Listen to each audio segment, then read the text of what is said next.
하나님의 말씀 함께 보겠습니다. 오늘 우리에게 주시는 하나님의 말씀은 로마서 16장 25절에서 27절 말씀입니다. 로마서 16장 25절에서 27절 말씀을 봉독하겠습니다. 나의 복음과 예수 그리스도를 전파함은 영세전부터 감추어졌다가 이제는 나타내신 바 되었으며 영원하신 하나님의 명을 따라 선지자들의 글로 말미암아 모든 민족이 믿어 순종하게 하시려고 알게 하신 바 그 신비의 계시를 따라 된 것이니 이 복음으로 너희를 능히 견고하게 하실 지혜로우신 하나님께 예수 그리스도로 말미암아 영광이 세세 무궁하도록 있을지어다. 아멘. 이제 담임 목사님께서 나오셔서 참 복음에 대한 세 가지 반론, 이런 제목으로 하나님의 말씀 선포해 주시겠습니다.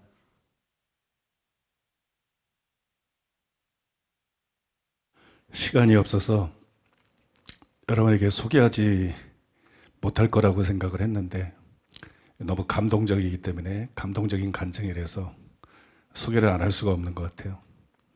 카페에 올라가 있지만 35분간 멈추었던 심장이 다시 뛰고 후유증 없이 뇌경색이 완전히 치유되었습니다.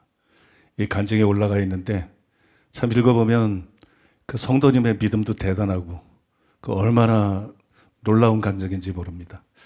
아마 올라간 지 며칠 됐기 때문에 여러분 중에 많은 분들이 읽어보셨을 것 같고요. 그 다음에 조카에게 행하신 완벽한 치유, 여러분들은 그런 경험 없으세요? 이 참 특이한 간증이고 당사자에게는 너무 곤혹스러운 일인데 이 간증도 참 귀한 간증이고요. 그 다음에 어젯밤에 올라온 그 따끈따끈한 간증인데 사랑하는 교회 다니면서부터 저의 삶이 완전히 새로워지고 있어요. 이런 간증인데 아마 교역자가 제목을 이렇게 쓰지 않았나 싶은데 내려가면 간증의 제목을 좀 바꿔야 돼요. 이 간증의 의미를 제대로 살려주고 있지 못하기 때문에. 그런데 이 간증을 어제 제가 설교 준비하다 읽었는데 얼마나 감격적이고 참 감사한 간증인지 놀라운 간증인지. 그래서 오늘 시간이 좀 없지만, 시간에 좀 쫓기지만 여러분들에게 먼저 그 간증을 읽어드리고 오늘 설교를 시작하기를 원합니다. 사랑하는 교회 다니면서부터 저의 삶이 완전히 새로워지고 있어요. 대구 사랑하는 교회 사랑하는 마을 1셀 이미숙 집사님의 간증입니다. 간증해 주신 내용을 대신 적어서 올립니다. 저는 인천에서 살다가 약 2년 전에 대구로 이사를 오게 되었고 대구 사랑하는 교회에 등록하였습니다. 그런데 교회에 처음 오자마자 놀랐던 것이 하나님의 임재가 너무 강력했다는 것입니다. 그리고 강력한 치유 선포와 안수 기도가 있어서 지속적으로 각종 예배에 열심히 참석하면서 큰 은혜를 받았습니다. 하지만 교회에 등록한 후 약 한 달 뒤에 코로나 사태가 터지면서 교회에 자주 가지 못했습니다. 그러나 교회에서 배운 치유 선포를 집에서 열심히 믿음으로 행했더니 하나님께서 제 삶 가운데 놀라운 일을 행하셨습니다. 사랑하는 교회를 다닌 후부터 하나님께서 저의 몸 전체를 살펴주시고 치유하시는 것이 느껴졌습니다. 교회 등록한 지 6개월 후부터는 눈에 띄게 몸 전체가 좋아지기 시작했습니다. 1. 류마티스 관절염. 저는 5년 전부터 류마티스 관절염이 시작되어서 통증이 심했습니다. 대구에 오기 전 인천의 대학병원에 다니면서 치료를 받아왔는데 호전이 되지 않고 점점 심해져서 머리부터 발끝까지 온몸에 통증이 있었고 염증 수치가 계속 올라가고 약을 먹지 않으면 안 되는 상황이었습니다. 건강 회복을 위해 저는 주님께 순종하는 마음으로 운동과 금식 기도를 할 뿐만 아니라 대구에 온 이후부터는 코로나 상황이었지만 교회에 참석할 수 있는 각종 예배에 열심히 참석하고 집에서는 교회에서 배운 치유 선포를 믿음으로 지속적으로 했습니다. 저는 3개월마다 인천 대학병원에 가서 검사를 받고 있습니다. 류마티스 관절염은 5년 이상이 되었고 약을 먹지 않으면 절대로 안 되는 병임에도 불구하고 저는 2년 전 사랑하는 교회 온 이후로 오히려 증상이 호전되어서 약을 전혀 먹지 않는데도 염증 수치가 오히려 점점 좋아지고 있습니다. 그리고 원래는 관절염으로 인해 손가락 전체가 부어있고 뼈가 뒤틀어져 있었는데 이제는 정상이 되었습니다. 담당 의사가 믿을 수가 없다며 6가지 류마티스 관절염 검사를 추가로 했지만 염증이 전혀 없다는 진단을 받았습니다. 2. 간수치. 저는 류마티스 관절염으로 인해서 약을 많이 복용했기 때문에 간이 점점 굳어지고 있었고 간 수치가 심지어 158로 굉장히 높았습니다. 그런데 사랑하는 교회 다니고 열심히 치유 선포를 한 이후로 등록한 지 3개월 뒤에는 간이 굳은 것이 풀어지기 시작하더니 6개월 뒤에는 간 수치가 3으로 줄어들었습니다. 담당 의사는 도저히 이것을 믿을 수가 없어서 이것은 있을 수 없는 일이다. 기계 오작동이다. 라고 말씀을 하셨습니다. 3. 고혈압. 류마티스 관절염 약 복용으로 인해 합병증으로 고혈압도 심했습니다. 그런데 지금은 혈압 역시 완전히 정상 수치로 돌아왔습니다. 4. 탈모. 저는 30살 때부터 탈모가 심하게 시작되었습니다. 그래서 사랑하는 교회에 처음 왔을 때만 해도 머리카락이 많이 없는 상태였습니다. 하지만 사랑하는 교회에 출석하면서 잔디가 조금씩 나기 시작하더니 지금은 머리카락이 2년 전에 비해 눈에 띄게 많이 자랐습니다. 심지어 저는 탈모에 대한 어떤 기도도 하지 않았는데 주님께서 강력한 임재로 탈모까지 치유하신 것입니다. 5. 시력 호전. 저는 노안으로 시력이 저하되어서 글씨를 읽기가 쉽지 않을 정도로 시야가 흐릿해졌습니다. 글씨만 읽어도 눈에 통증이 느껴져서 성경책도 읽는 것이 쉽지 않았습니다. 그러나 교회에서 배운 대로 믿음으로 눈에 선을 얹고 지속적으로 선포했더니 시력이 점점 좋아지고 통증이 완전히 사라져서 지금은 글씨와 사물이 뚜렷하게 보입니다. 6. 족저근막염. 류마티스 관절염으로부터 회복하기 위해 저는 약 5년 전부터 운동을 시작했는데 그로 인해 족저근막염이 생겨서 일상생활에서 통증이 심했습니다. 그러나 지금은 통증이 전혀 없고 운동을 하는데 전혀 문제가 되지 않고 있습니다. 저의 몸이 전체적으로 새로워지고 있는 것을 주변 친구들과 가족들이 알기 시작했습니다. 그래서 불교를 믿는 친구에게 너의 눈으로 보지 않았어? 하나님께서 내 몸을 살리고 계신 것을 직접 보고 있지 않아? 라고 말하며 전도를 했더니 그 친구가 너무 명확한 증거 때문에 할 말이 없어서 너네 하나님 정말 대단한 분이야 라고 고백했습니다. 그리고 저의 몸이 호전될 뿐만 아니라 지속적으로 은혜를 받으면서 변화되기 시작한 것을 제 아들이 보고 주일 예배에 함께 참석했습니다. 아들은 담임 목사님의 전도 설교를 처음 듣고 마음이 움직였는데 두 번째 들을 때에는 눈가가 촉촉해지면서 마음을 열었습니다. 그날 주일 예배 후 성전에 남아서 제 아들이 저에게 이렇게 말했습니다.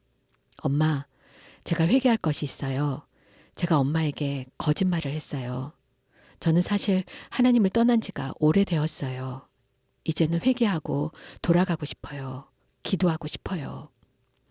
그래서 저의 권유로 베이노 목사님께 안수기도를 받고 큰 은혜를 받았습니다. 그 이후로 아들은 계속 주일 예배에 참석하고 있습니다. 저는 사랑하는 교회에 온 이후로 많은 변화를 경험하고 있는데 특별히 아들의 변화를 보고 감사하여 눈물로 기도하고 있을 때 마음에 이런 문장이 떠올랐습니다. 내가 교회가 되어야 한다. 내가 변해야 가족이 변한다. 사랑하는 교회는 하나님의 임재가 너무 강력해서 열심히 다니는 것만으로도 치유가 일어나고 그 치유와 변화를 통해 주변 지인과 가족들을 전도할 수 있게 되었습니다. 할렐루야. 저를 치유하실 뿐만 아니라 아들까지 구원하신 주님을 찬양합니다.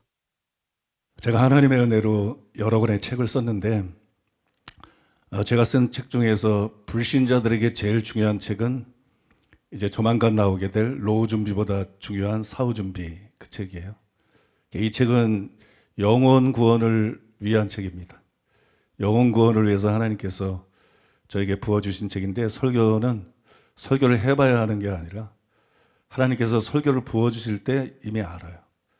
하나님께서 설교를 부어주실 때 이 설교는 얼마나 중요한 설교인지 그걸 영으로 항상 캐치할 수 있는데 굉장히 이거는 예외적으로 중요하고 특별한 설교예요.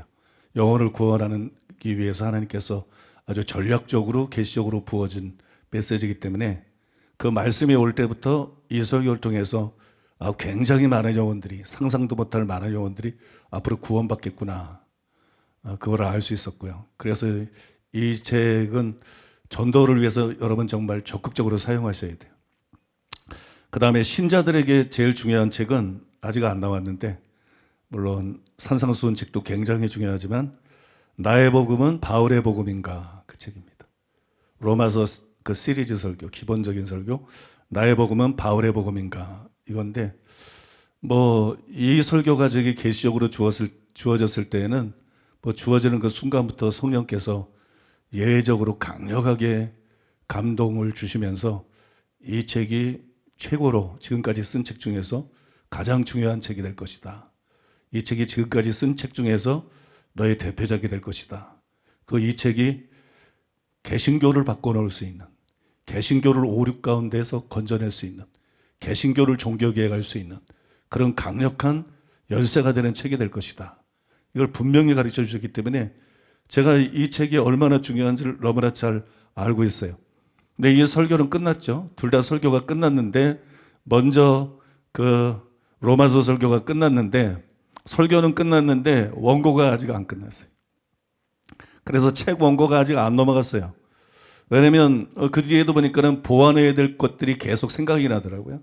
그래서 그 보완하는 작업들이 굉장히 고되고 힘들었어요. 그리고 아주 많은 시간이 걸려서 지난주에 비로소 이 원고가 완성이 됐어요. 설교가 끝난 지 한참 지났는데 지난주에 완성이 됐는데 그래서 이제 오늘부터는 바로 로마서 시리즈 설교를 보완하는, 일부는 수정하고 대부분은 수정할 거는 없고 보완하는 그런 내용들을 한 달 이상 여러분들하고 나눠야 될 것 같아요. 암만 줄여도 최소한 한 달 이상은 여러분들하고 나눠야 될 것 같고, 그리고 난 다음에 이제 여러분들이 알고 계신 또 기다리고 계시는 영과 혼에 대한 그런 시리즈 설교, 그걸 여러분들에게 말씀드리려고 그러는데, 영과 혼에 대한 시리즈 설교는 뭐 제가 정확히 모르겠어요.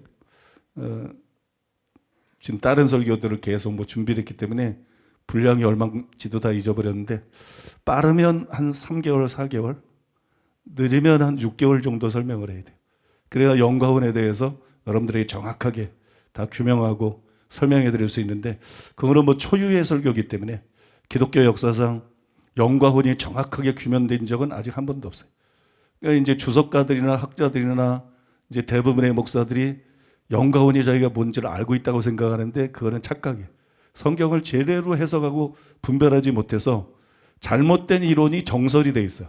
신학계 내에서 영과 혼에 대한 잘못된 이론이 대세를 이루고 있고 그게 정설로 이렇게 인정을 받고 있는데, 제가 그것이 어떻게 잘못된 것인지, 진짜 성경에서 말씀하고 있는 사람의 영과 혼이라는 것은 구체적으로 어떤 것인지, 여러분 하나님 은혜로 신비에 가까운 얘기를 듣게 될 것입니다. 전혀 상상하거나 꿈꾸거나 추측할 수 없는 신비에 가까운 그런 얘기를 듣게 될 것인데 기대하시기를 바랍니다. 기대하시고 자꾸 이렇게 사모하는 마음을 심어줘야. 자, 오늘은 읽어드릴 말씀을 가지고 참 복음에 대한 3가지 반론, 이런 제목으로 여러분들에게 말씀을 드리고자 합니다. 참 복음에 대한 3가지 반론. 첫 번째로는 로마서 시리즈 설교를 보완하는 건데요. 제가 로마서 시리즈 설교에서 로마서 2장 1절에서 5절뿐만이 아니라 2장 전체가 회개장이다. 이게 참 획기적인 얘기죠. 그 다음에 이제 획기적인 발견인데, 저도 처음 알게 된 사실인데, 로마서 2장 1절에서 5절뿐만 아니라 2장 전체가 회개를 강조한 회개장이다. 그렇게 말씀드렸어요. 그래서 성경이 나누는 오직 믿음은 모두 교리적인 편견에 의해서 잘못 번역한 것이다. 그러니까 회개장이기 때문에 회개와 믿음이지 오직 믿음이 아닌데, 성경에 보면, 로마서에 보면, 또 신약 성경에 보면 오직 믿음이라는 단어가 몇 번 성경에 나온단 말이에요. 그러니까 성경에 오직 믿음이 나오니까 오직 믿음이 그럼에도 불구하고 옳은 거 아니냐 이렇게 착각할 수 있는데, 그게 전부 오역이라는 거예요. 원어를 보면 오직이라는 단어가 아닌데 학자들이 교리의 세뇌가 돼가지고 원어는 그 단어가 아닌데 전부 이렇게 오직 믿음으로 그렇게 오역을 했어요. 그러면서 이제 학자들이 이게 단어를 그대로 문자 그대로 번역한 건 아니지만 이런 번역이 옳다 이렇게 궤변들을 넣어놓습니다. 그러나 그것은 제가 학자들의 주장을 자세히 읽어봤더니 그거는 그냥 자기 생각이지 전혀 이유가 안 되는 거예요. 그거를 오직으로 번역할 이유가 하나도 없는 거예요. 그거를 오직으로 번역할 이유가 하나도 없는데 종교개혁을 할 때 오직 믿음이라는 슬로건을 내걸어서 무조건 그걸 따라야 된다는 망상에 빠져 있는 거예요. 우리는 루터를 따르는 게 아니에요. 우리는 종교개혁을 따르는 게 아니에요. 우리는 예수님을 따르고 우리는 성경을 따르는 거예요. 믿습니까? 우리는 성경 말씀 그대로 믿어야 되는 거예요. 그걸 여러분들에게 설명해 드렸어요. 즉 오직 믿음이 아니라 회개와 믿음이다. 회개하고 믿어야 구원받는 것이다. 이 회개와 믿음이 성경적으로 옳다. 그걸 여러분들에게 여러 가지를 통해서 충분히 증명해 드렸어요. 그런데 제가 이제 이것을 좀 더 확실하게 이 문제를 매듭짓기를 원합니다. 그래서 전에 저도 한 번씩 궁금했는데 답을 모르겠더라고요. 한 번씩 궁금했는데 답을 몰랐던 그런 의문을 여기서 이제 추가로 다루기를 원하는데요. 베드로가 오순절날 사람들이 형제들아 우리가 어찌할꼬 이렇게 질문을 했을 때 뭐라고 대답했냐면 이렇게 대답했어요. 사도행전 2장 38절에 보니까는 너희가 회개하여 중략하고 죄사함을 받으라 그랬어. 너희가 회개하여 죄사함을 받으라. 즉 회개하고 예수를 믿어라 그렇게 말한 거예요. 단순히 믿으라고 얘기한 게 아니라 회개하고 예수님을 믿어라. 근데 이와 달리 사도 바울은 뭐라고 대답했느냐? 여러분 잘 아는 내용이죠. 간수가 바울에게 선생들이여 내가 어떻게 해야 구원을 얻으리까? 동일한 질문입니다. 이 질문을 받고 바울은 다 외우실 거예요. 사도행전 16장 31절에서 주 예수를 믿어라.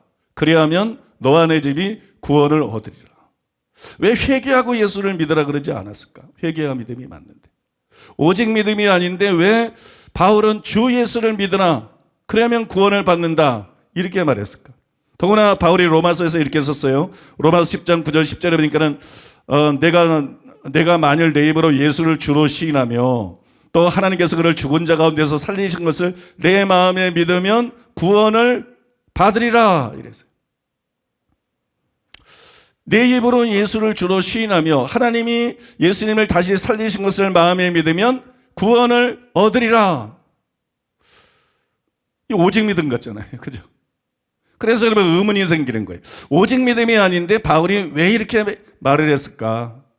혹 오직 믿음이기 때문에 이렇게 말한 건 아닐까? 오직 믿음이기 때문에 이렇게 기록한 것은 아닐까? 이런 구절들이 있는데도 과연 오직 믿음이 아니라 회개와 믿음이라고 말할 수 있을까? 이런 의문이 생긴단 말이에요. 저도 오랫동안 이런 의문이 있었는데 그게 잘 모르겠더라고. 왜 그렇게 말했는지. 그런데 여러분 절대로 그런 의미가 아닙니다. 왜냐하면 바울의 말들을 우리가 주의 있게 살펴보면 바울이 일관성 있게 강조한 게 있어요. 그게 주라는 단어입니다. 주 예수를 믿어라. 내 입으로 예수를 주로 시인하며. 여러분 이 주라는 단어를 강조하고 있어요. 바울은 예수를 믿어라 이렇게 말하지 않았어요. 주 예수를 믿어라 그랬어요. 그 다음에 내가 내 입으로 예수를 주로 시인해라 그렇게 말했어요. 근데 전에 베드로가 뭐라고 말했냐 그러면 이렇게 말했어요. 사도행전 5장 30절 31절에 보니까는 너희가 나무에 달아 죽인 예수를 우리 조상의 하나님이 살리시고 이스라엘에게 회개함과 죄사함을 주시려고 그를 오른손으로 높이사 임금과 구주로 삼으셨느니라 이렇게 기록되어 있습니다. 여러분 이처럼 회개함과 죄사함을 주시려고 바꿔 말해서 회개하게 하시려고 그죠? 회개해서 죄사함을 얻게 하시려고 하나님이 뭘 하셨어요? 예수님을 임금 주님으로 삼으셨다는 거예요. 예수님을 임금 주님으로 삼으시고 또한 구주로 삼으셨다는 거예요. 예수님은 단지 우리의 구주가 아니에요. 우리의 죄를 용서해 주시고 우리를 구원해 주는 구주가 아니란 말입니다. 예수님은 구주일 뿐만 아니라 우리의 임금이세요. 우리가 순종해야 될 뿐입니다. 우리가 섬겨야 될 뿐입니다. 우리가 위에서 살아야 될 뿐이에요.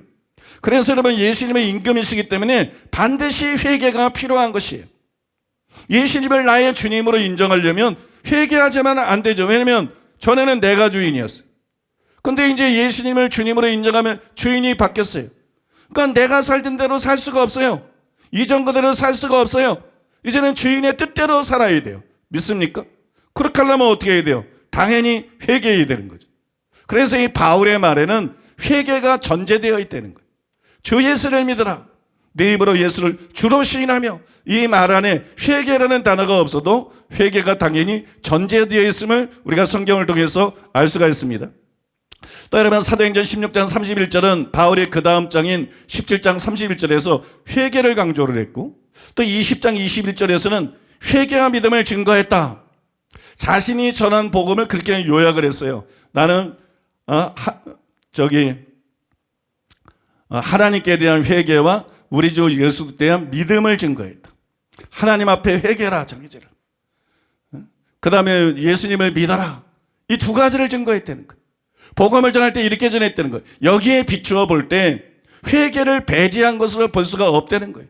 주 예수를 믿어라 이렇게 말해서 회개라는 단어가 없다 그래서 회개를 배제한 것이 전혀 아니죠. 또 로마서 10장 9절 10절도 마찬가지예요. 로마서 10장 9절 역시 로마서 2장을 설교할 때 자세히 설명한 것처럼 넓은 문맥으로 볼 때 오직 믿음이 아니라 당연히 회개를 전제하고 있는 거죠. 로마서 2장이 회개적이니까 회개를 전제하고 있는 거예요. 그러니까 두 구절 다 오직 믿음을 강조한 것이 아니라는 결론이 도출되는 거예요. 주 예수를 믿으라. 그래서 이게 오직 믿음이 아니라는 거예요. 오직 믿음을 강조한 게 아니라는 거예요. 회개를 말하는 건 내 입으로 예수를 주로 시인하며 예수님의 부활을 믿으면 구원을 받는다. 이랬다라서 바울이 오직 믿음을 말하고 있는 것이 절대로 아니라는 거죠. 또한 마태복음 7장 21절에 보면 유명한 구절이죠. 나더러 주여 주여 하는 자마다 다 천국에 들어갈 것이 아니요 다만 하늘에 계신 내 아버지의 뜻대로 하는 자라야 들어가리라. 예수님이 말씀했는데 그 병행 구절이 누가복음 6장 46절이에요. 거기 보면 이렇게 기록되어 있어요. 너희는 나를 불러 주여 주여 하면서도 어찌하여 내가 말하는 것을 행하지 않느냐 이렇게 말했어요. 그러니까 예수님을 주로 시인하면 구원을 받는다 그랬어요. 근데 예수님을 나더러 주여 주여 하는 게 예수님은 아무런 의미가 없다 그래요. 그건 아무런 의미가 없어. 너희는 나를 가리켜서 주라 하면서 어찌하여 내가 명하는 것을 행치 않느냐. 입으로 주로 고백할 뿐만 아니라 예수님이 실제 그 사람의 주인이 돼가지고 자기가 주인이 아니라 예수님이 주인이 돼서 그 말씀대로 사는 게 중요한 것이. 그러니까 주 예수를 믿으라는 말이 무슨 뜻이겠느냐. 그러니까 내 입으로 예수를 주로 시인하며 이 말이 무슨 뜻이겠느냐. 단순히 입으로 지적으로 그거를 인지해가지고 예수님을 고백하는 게 아니라 머리로 알아서 지식적으로 알아서 고백하는 게 아니라 마음으로 인정이 돼가지고 그래서 마음으로 믿으면 구원을 받으리라. 로마서 10장 9절 10절 그렇게 나왔잖아요. 마음으로 예수님이 주님이 되는 게 인정이 돼서 마음으로 예수님을 주님으로 모셔드려서 그래서 여러분 그분께 순종하기로 결단하는 것을 말하는 것이 되는 거예요. 여러분 이렇게 마음으로 예수님을 주님으로 영접하는 것에는 반드시 회개가 있을 수밖에 없죠. 회개가 없이는 불가능하죠. 그래서 진실로 주라는 단어에 회개가 함축되어 있다는 것입니다. 주라는 단어에 회개가 들어가 있다는 거예요. 더구나 마태복음 7장 21절은 산상수훈의 결론입니다. 21절에서 28절까지가 산상수훈의 결론인데 근데 문맥에 의하면 회개한 사람이 예수님의 제자예요.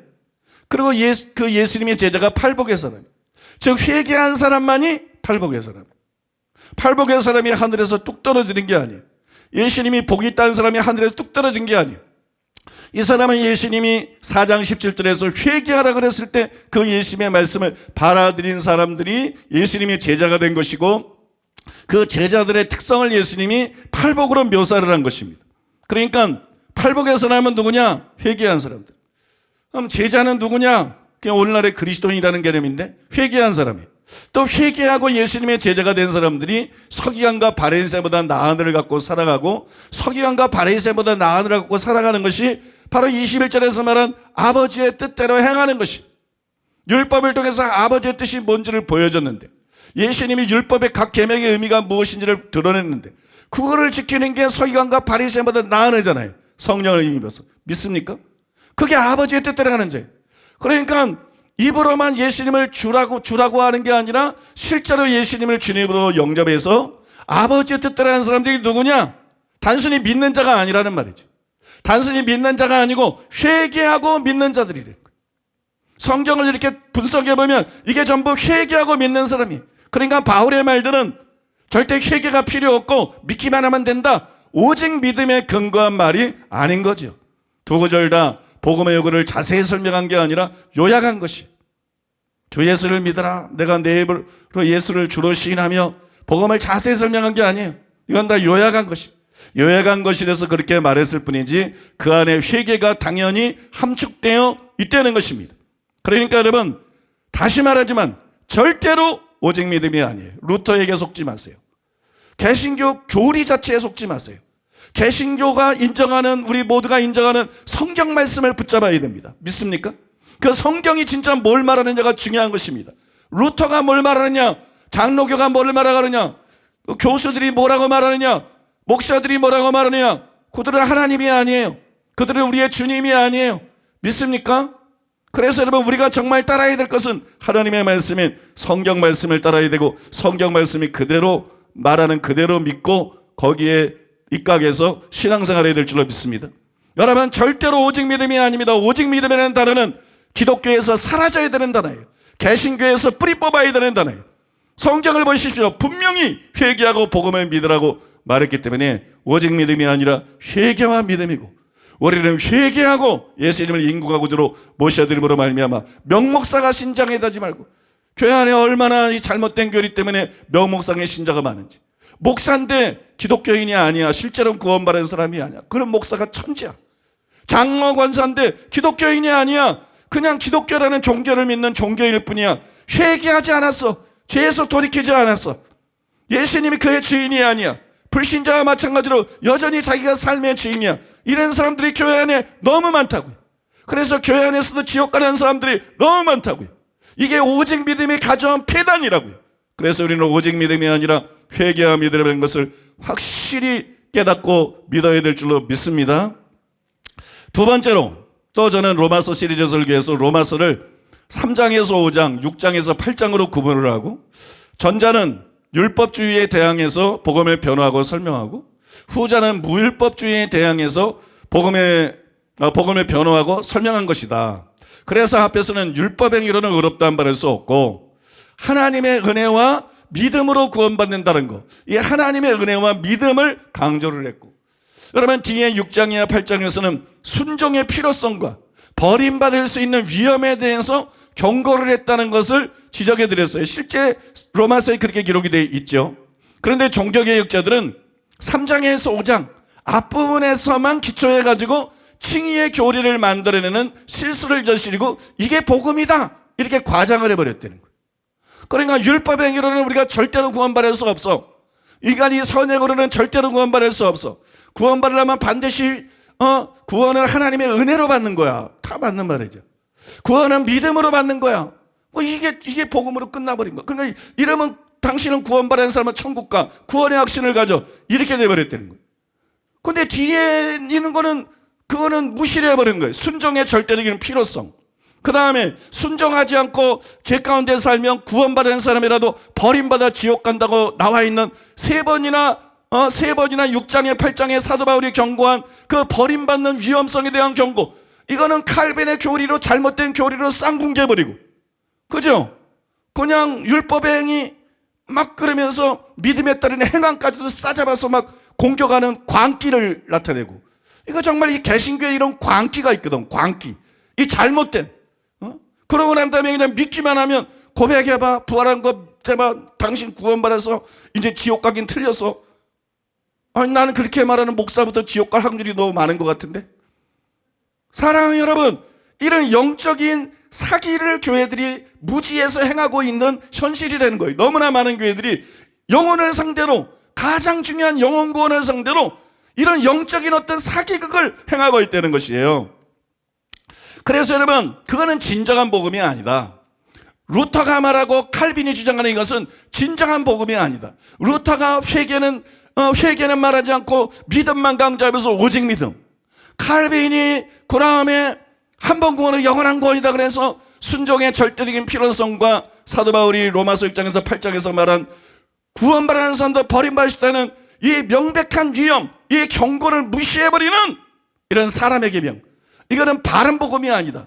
이거는 이단은 아니지만, 그들도 우리의 형제지만, 여러분 이단은 아니지만 분명히 성경에서 벗어난 것이고, 이거는 성경에 대한 왜곡이고 바로잡아야 되는 것이다. 여러분 믿습니까? 여러분 그것에 대해서, 그러니까는 3장에서 5장에서 강조한 하나님의 은혜와 믿음뿐만 아니라 6장이야 8장에서 강조한 우리가 믿고 회개하고 믿고 구원받고 난 다음에 반드시 하나님의 말씀에 순종하는 삶을 살아야 되고, 그 다음에 구원받은 사람도 버림받을 수 있기 때문에 조심하면서 살아야 된다. 여기까지 제대로 설명해야 이게 바울이 계시받은 복음이고, 이게 로마서가 말하는 복음이고, 이게 참된 복음이고 온전한 복음이라는 거예요. 믿습니까? 그러니까 여러분 이것이 얼마나 중요한 얘기인지 몰라요. 그렇게 주장을 했는데, 근데 설교가 다 끝나고 어느 순간 제게 막 이런 생각이 떠올랐어요. 율법 행위가 아니라 하나님의 은혜로 믿음으로 말미암아 의롭다함 받는다는 것이 맞다고? 당연히 맞죠. 또 신자에게 순종이 절대적으로 필요하고 구원받은 자도 버림받을 수 있다는 것이 맞다. 그거 당연히 맞죠. 칼빈에게 속아서 성경을 색안경 끼고 보는 사람은 그건 못 보지. 성경에 명백히 나와 있는 문제이기 때문에 그거 당연히 맞죠. 그러니까 둘 다 강조해야 된다. 이거는 의문의 여지가 없어요. 그죠? 둘 다. 그러니까 장로교가 문제가 있고 장로교는 개혁이 돼야 되는 것이 확실합니다. 둘 다 안 가르치니까. 이게 둘 다 가르치는 게 맞다. 이건 의문의 여지가 없어요. 그러나 전통적으로 3장에서 5장은 칭의, 6장에서 8장은 성화를 설명한 것으로 교회들이 간주해 왔어요. 기독교가 지금까지 로마서 3장에서 5장은 칭의, 6장에서 8장은 성화를 강조한 거로 간주했어요. 이 중에 칭의가 복음이라는 것은 확실하죠. 의문의 여지가 전혀 없습니다. 그러나 성화도 복음일까? 이건 좀 이제 헷갈리기 시작하죠. 그죠? 성화도 복음일까? 성화는 의롭다함 받은 사람이 어떻게 살아야 되는지를 가르치는 그런 가르침 아닌가? 그런데 과연 성화까지 복음을 설명한 것이라고 말할 수 있을까? 3장에서 5장뿐만 아니라 6장에서 8장까지도 복음을 설명한 것이라고 말할 수 있을까? 이런 의문이 생깁니까? 안 생깁니까? 안 생겼는데 생기죠. 한 번도 생각해 보지 않았는데 듣고 보니까 그 의문스럽네. 그 의문이 생기죠. 여러분 이게 정당하고 가능한 반론이에요. 그래서 제가 이 점이 석연치 않아가지고 홀로 고민을 많이 했어요. 내가 고민하고 뭐 궁금해한다고 다 아는 것도 아니고 뭐 그때마다 당장 깨달아지는 것도 아니고 혼자 이걸 고민을 많이 했어요. 그러다가 최근에 비로소 한 주 전쯤 최근에 비로소 이 오랫동안 궁금해했던 것에 대한 답을 얻었습니다. 그거 여러분들에게 지금 설명해 드리고자 하는데요. 과연 칭의를 설명한 3장에서 5장뿐만이 아니라 성화를 설명한 6장이나 8장도 복음을 설명한 것이라고 말할 수가 있을까? 물론입니다. 예를 들어서 성결교는 기성도 있고 예성도 있는데 이 성결교단은 중생, 성결, 신유, 재림 이걸 사중복음이라고 그래요. 중생, 성결, 신유, 재림 이걸 사중복음이라고 합니다. 이 사중복음을 주장합니다. 성화도 복음으로 보았어요. 성화도 복음으로 보았습니다. 순복음도 그걸 따라하고 있죠. 그래서 오중복음, 거기 축복 하나를 넣어서 오중복음을 만들었는데 축복은 복음이 아닙니다. 그건 기복신앙입니다. 하나님 말씀대로 사는 자에게 복을 주시는 것이지 여러분 그게 복음에 들어가는 건 아니에요. 그래서 여러분 아무튼 이 성결교에서는 성화도 복음으로 보았어요. 이렇게 성화도 복음으로 보는 게 칭의뿐만 아니라 성화도 복음으로 보는 게 이상하지 않은 것이 여러분 칭의, 성화, 영화가 있어요. 이게 뭐죠? 칭의, 성화, 영화. 칭의, 의롭다함 받는 거. 성화, 이제 점점 거룩해지는 거. 그 다음에 영화, 예수님이 오실 때 우리도 부활하고 궁극적인 구원을 받아서 천국에 들어가는 거. 칭의, 성화, 영화. 이게 구원의 서정이다. 신학적으로 그렇게 말하는데 칭의, 성화, 영화 한마디로 뭐죠? 구원이에요. 그래서 구원을 얻었나니 에베소 2장 8절 구원을 얻었나니 칭의예요. 빌립보서 2장 12절 구원을 이루라. 이거 성화예요. 베드로전서 4장 18절 제가 준비하고 그런 게 아니라서 18절 맞을 거예요 아마. 베드로전서 4장 18절 천국에 들어가도록 구원하시리니 이게 영화예요. 구원은 받고 그거로 끝난 게 아니야. 그러니까 한 번 구원 영원한 구원 장로교 교리는 잘못된 거예요. 구원은 받고 그 다음에 구원 받은 사람이 두렵고 떨림으로 구원을 이뤄나가야 돼. 왜냐하면 버림받을 수 있기 때문에. 그래서 구원을 받았을 뿐만 아니라 두렵고 떨림을 구원을 이뤄나가는 사람이 나중에 구원을 얻는 거야. 천국에 들어가는 구원을 얻는 거야. 이게 칭의, 성화, 영화 이게 뭐예요? 구원이잖아요. 한마디로 요약하면 칭의, 성화, 영화는 구원론. 그래서 조직신학에서는 구원론을 말할 때 칭의, 성화, 영화를 다 말하는 거예요. 그냥 칭의만 갖고 구원론이라고 말하지 않아요. 칭의, 성화, 영화가 다 구원론 안에 들어가 있는 거예요. 근데 로마서 3장이야 8장의 내용이 뭐죠? 자세히 보면 칭의, 성화, 영화예요. 앞부분에서는 주로 칭의를 얘기하고 중간 부분에서는 주로 성화를 얘기했고 마지막 부분에서는 주로 영화를 얘기를 했어요. 로마서 8장이 그렇지 않아요. 그죠? 마지막 부분에서 로마 3장 8장의 내용이 뭐냐? 칭의, 성화, 영화. 구원을 얘기한 거예요. 구원. 복음이 뭐예요? 구원의 소식이에요. 구원을 위한 기쁨의 소식이에요. 구원받으라고 전하는 거예요. 그러니까 여러분 3장의 칭의를 말한 3장에서 5장만 그게 복음이 아니라는 거예요. 그게 구원론이 아니라는 거예요. 6장이야 8장도 복음이라는 거예요. 복음에 대해서 설명한 것이라는 거예요. 그것도 여러분 구원론이라는 거예요. 이거하고 조화가 된다는 것입니다. 여러분 그렇게는 하지만 결론적으로 중요한 건 물론 성경 얘기를 앞에서 좀 추가를 제가 했습니다만 오늘 교회에 와서 좀 추가를 해버렸는데 아무튼 여러분 그렇다 해도 성경이 중요하지 어떤 교단의 교리가 결정적인 증거가 될 수는 없죠. 또 조직신학이 결정적인 증거가 될 수도 없어요. 항상 각 교단의 교리와 조직신학이든 뭐든 강해설계집이든 뭐 주석이든 전부 성경을 잣대로 분별해야 됩니다. 그대로 받아들이면 큰일 나요. 뭐 자유주의 신학도 있고 별 이단 사설이 다 들어가 있기 때문에 그러면 안 돼요. 사람의 계명뿐만 아니라 이단 사설까지도 들어가 있는 책들이 있기 때문에 오로지 성경만 믿고 성경으로 모든 것을 분별해야 돼요. 그러니까 어떤 교단의 교리가 뭐 사증복음이다 성화도 복음으로 인정한다 이게 결정적인 증거가 될 수는 없어요. 성경 안에서 증거를 찾아야 돼. 믿습니까? 그래야 여러분 그게 결정적인 증거인 것이에요. 그러면 성경에도 그 증거가 있느냐? 제가 찾아봤더니 있더라고요. 성경에 그 증거가 있는데 첫째로 복음이 뭡니까? 복음이라는 게 뭐예요? 복음이 율법의 행위로 의롭다함 받을 수 없고 하나님의 은혜로 믿음으로만 구원받을 수 있다. 이게 복음입니까? 여러분 단순히 이것이 복음이냐 그걸 묻고 있는 거예요. 단순히 이것이 복음이에요? 이게 복음의 핵심인 거는 맞아요. 그러나 이게 복음의 전부는 아니라는 거예요. 왜 이게 복음의 전부가 아니냐? 복음은 우리에게 회개와 믿음을 강력하게 요구하고 있기 때문에. 믿습니까? 그러니까 이게 복음의 핵심은 맞지만 복음의 전부가 아니라는 거예요.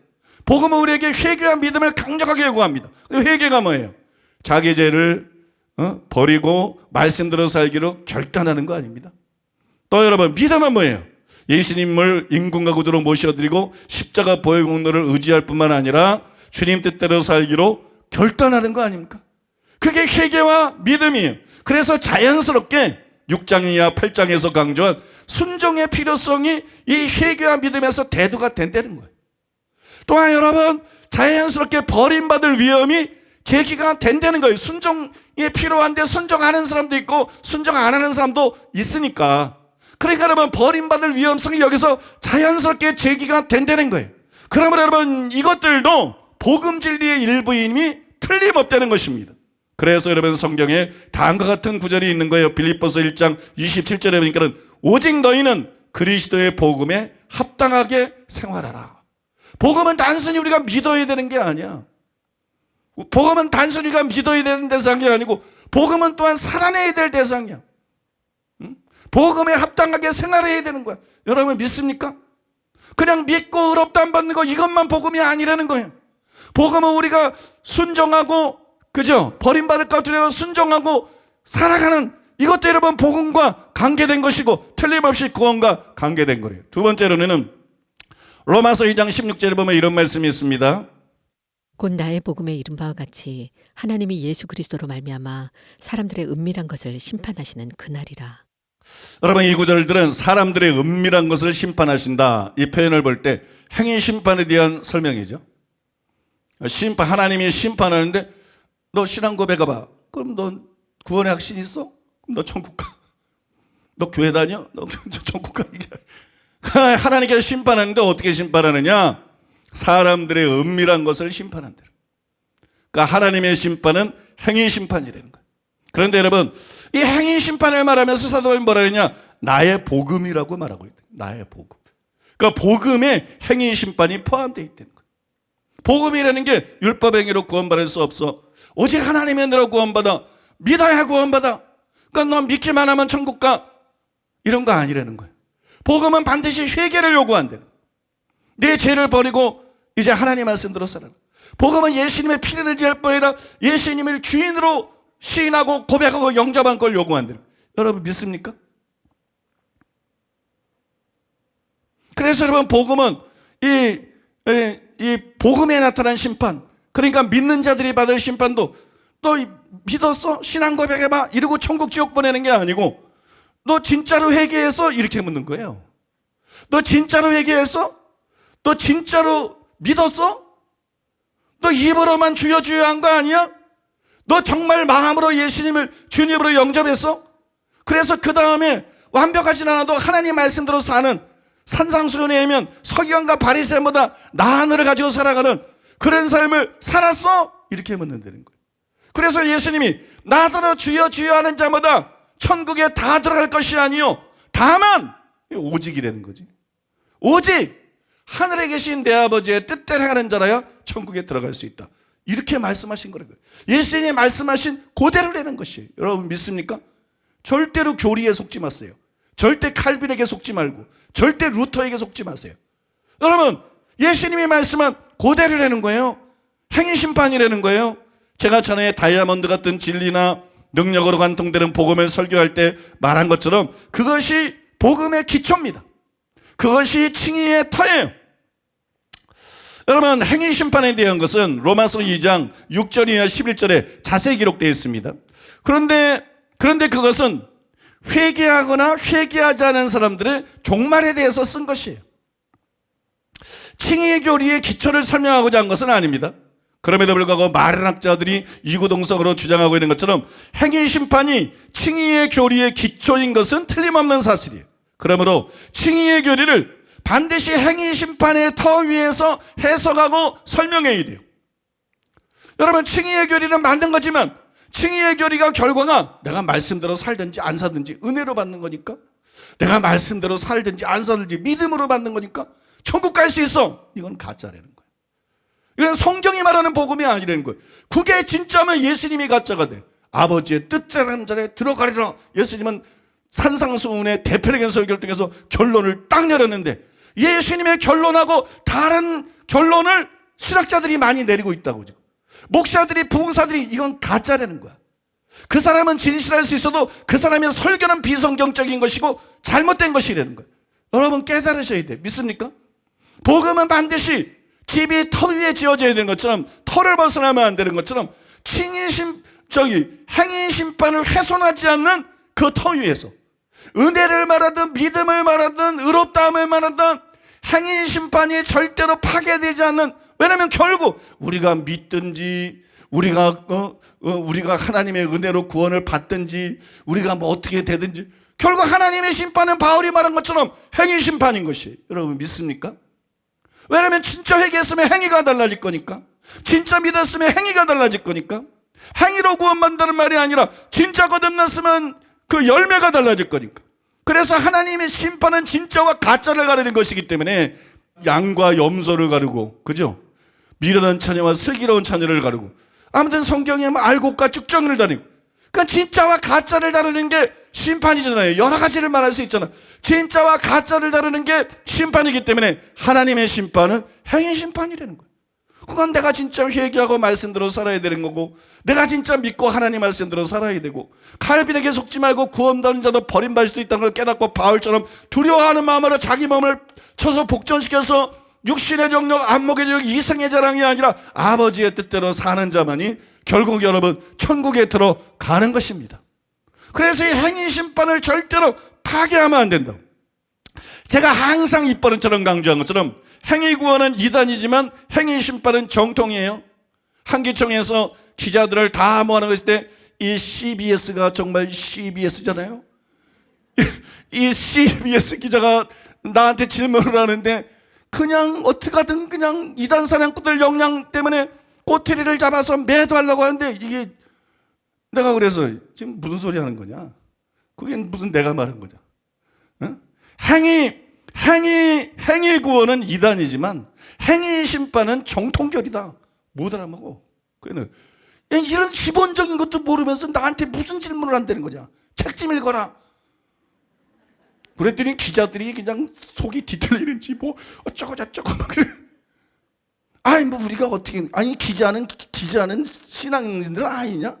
기독교인이면 기본적으로 이런 건 알아야 되는 거 아니냐? 그것도 모르면서 뭐 지멋대로, 내가 또 한 손가락잖아요. 하여튼 그런 적이 있는데, 여러분 무슨 얘기냐면 이게 너무 기자들도 무지하고 목사들도 무지한 자들이 너무 많고 교수들까지도 무지한 자들이 너무 많아서 그냥 율법 행위를 바울이 강력하게 부정하니까 그냥 행위는 다 부정하는 줄 알아. 행위는 다 부정하는 줄 알아. 그래서 여러분, 행위 구원은 행위로 구원받는다. 이거는 이단이에요. 근데 구원은 회개하고 믿는 자가 하나님 은혜로 받지만, 그죠? 회개하고 믿을 때 예수님 피공로로 하나님 은혜로 받지만, 이 구원받은 자들이 받는 심판은 행위 심판이다. 이거는 예수님이 말씀한 거고, 이건 성경 모든 저자들이 말한 거고, 이거는 성경이 전체적으로 말하는 100% 진리입니다. 여러분 믿습니까?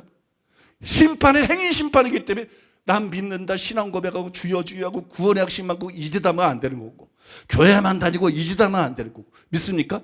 회개해야 되는 것이고, 예수님을 주님으로 모셔드려야 되는 것이고, 자기 몸을 써서 복종시켜야 되는 것이고, 하나님을 경외하고 하나님의 말씀대로 성령을 의지해서 살아가야만 되는 것입니다. 그게 여러분 진짜 신자고, 여러분 그것이 진짜 목사의 빼놓을 수 없는 특징인 줄로 믿습니다. 여러분, 이처럼 행위 구원은 이단이지만 행위 심판은 정통이에요. 우리는 율법 행위가 아니라 믿음으로 의롭다함을 받죠. 율법 행위로 절대로 의롭다함 못 받아요. 선행으로 절대 구원 못 받습니다. 우리는 율법 행위가 아니라 믿음으로 의롭다함을 받습니다. 그런데 이렇게 의롭다함을 받은 자도 마지막 날 행위 심판을 받는다는 거예요. 행위 심판을 받아요. 때문에 율법 행위가 아니라 믿음으로 구원받는다, 뭐 이런 거 자꾸 믿음과 은혜만 강조하면, 그러면 여러분 심판날 과연 이 사람들이 의롭다함을 받을 수 없느냐? 탈락하는 사람들이 수없이 생겨날 수밖에 없다는 거예요.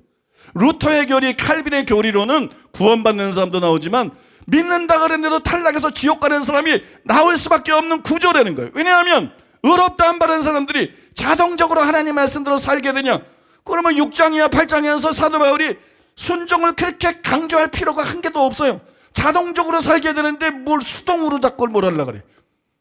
자동인데. 근데 자동이 아니라 분명히 구원받은 사람이지만 여러분 다시 죄를 지을 수 있고 순종하지 않을 수 있고, 그래서 버림받는 사람이 나오기 때문에 6장이야 8장에서 사도 바울이 그 얘기를 분명히 한 건 아닙니까? 그런 거 한 건 아니에요. 그래서 여러분 순종의 필요성을 강조해야 되는 거죠. 율법 행위로 구원 못 받는다? 하나님의 은혜로 구원받는다? 당연히 전해야 돼. 진리니까 우리도 전해. 믿음으로 구원받는다? 당연히 전해야 돼. 그뿐만 아니라 순종해야 된다. 믿고 구원받는 사람은 순종해야 된다. 죄와 싸워야 된다. 믿습니까?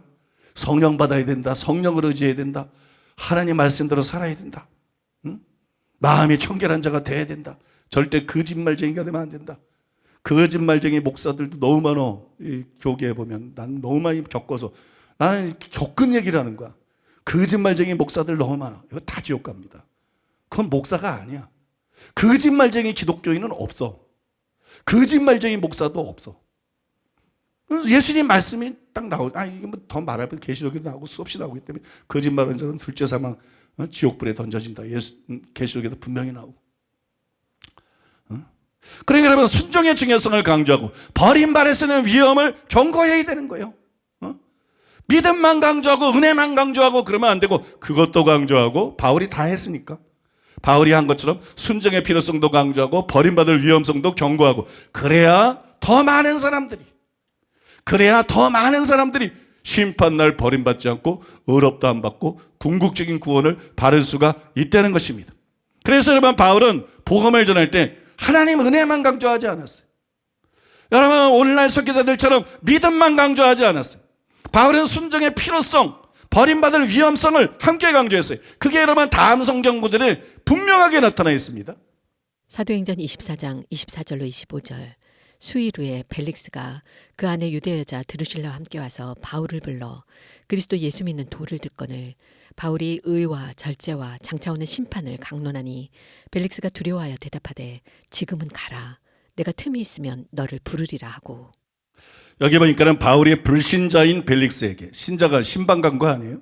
집사님이 지금 신방 간 게 아니고 불신자인 벨릭스에게 그리스도 예수를 믿는 도를 전했어요. 어떻게 말씀대로 살아야 되나 뭐 이런 걸 전한 게 아니야. 그리스도 예수 믿는 도, 복음을 전했어요. 그죠?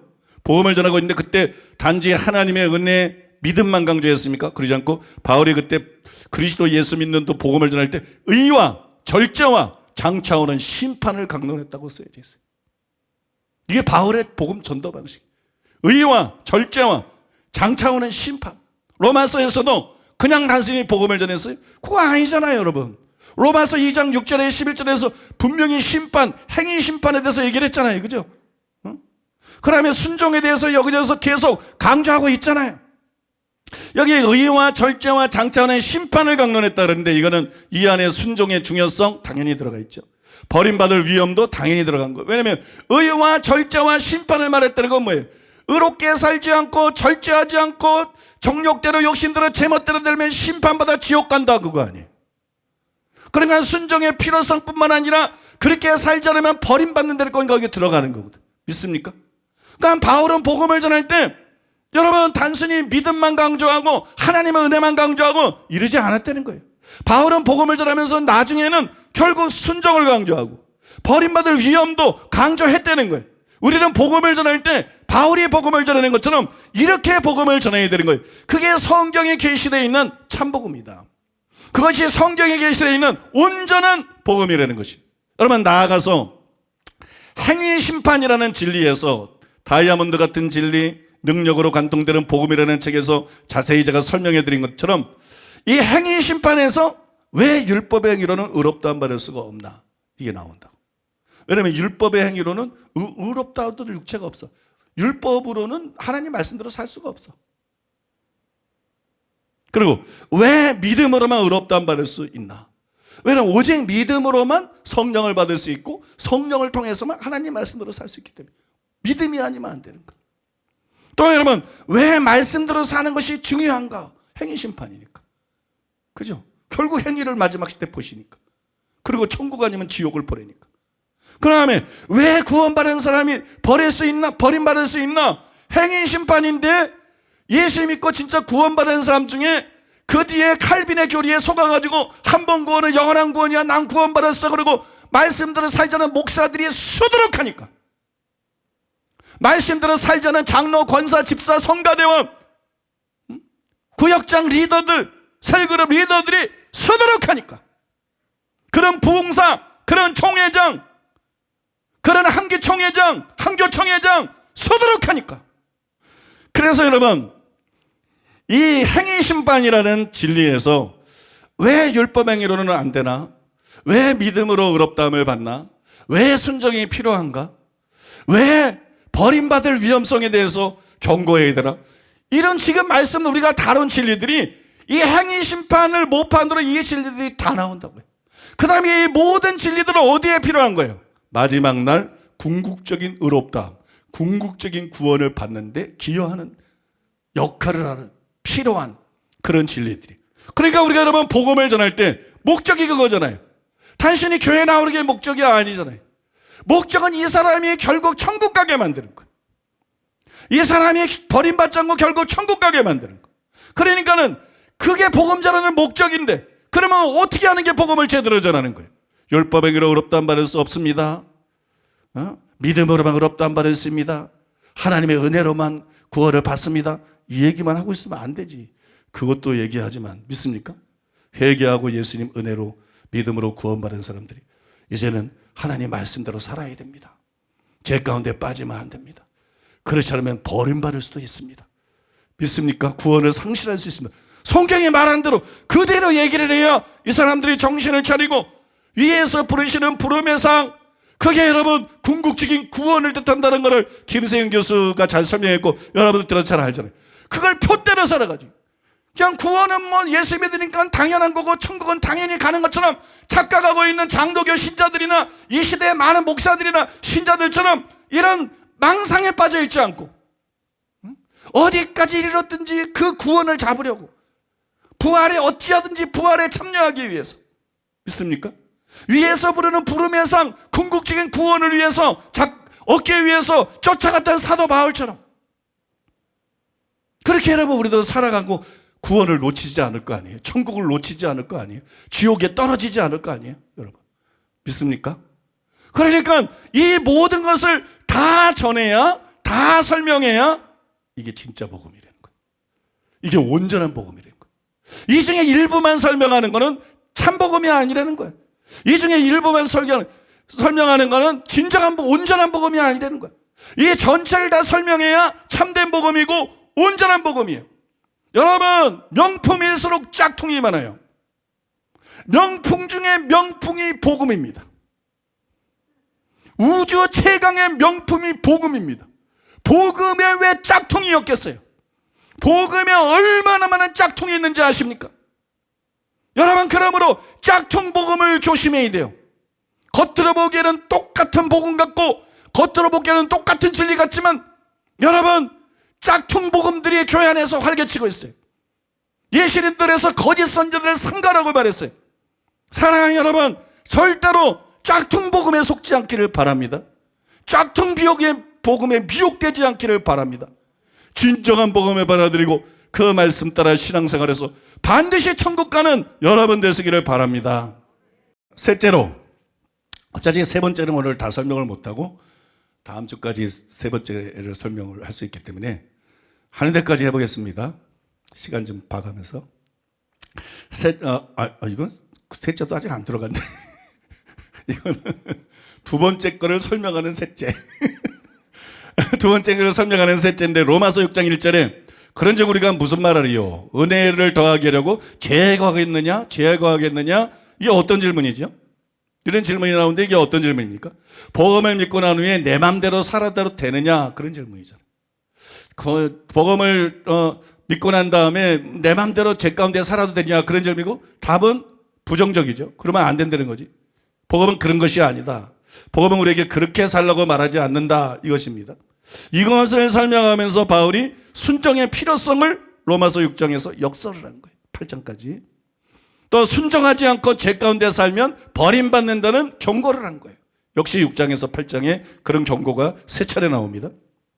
그러므로 6장에서 8장도 복음에 대해서 설명한 것이 맞다는 것이죠. 즉 복음을 오해하지 않고 바르게 이해하고 신앙생활하도록 복음에 대해서 설명한 것이라는 거예요.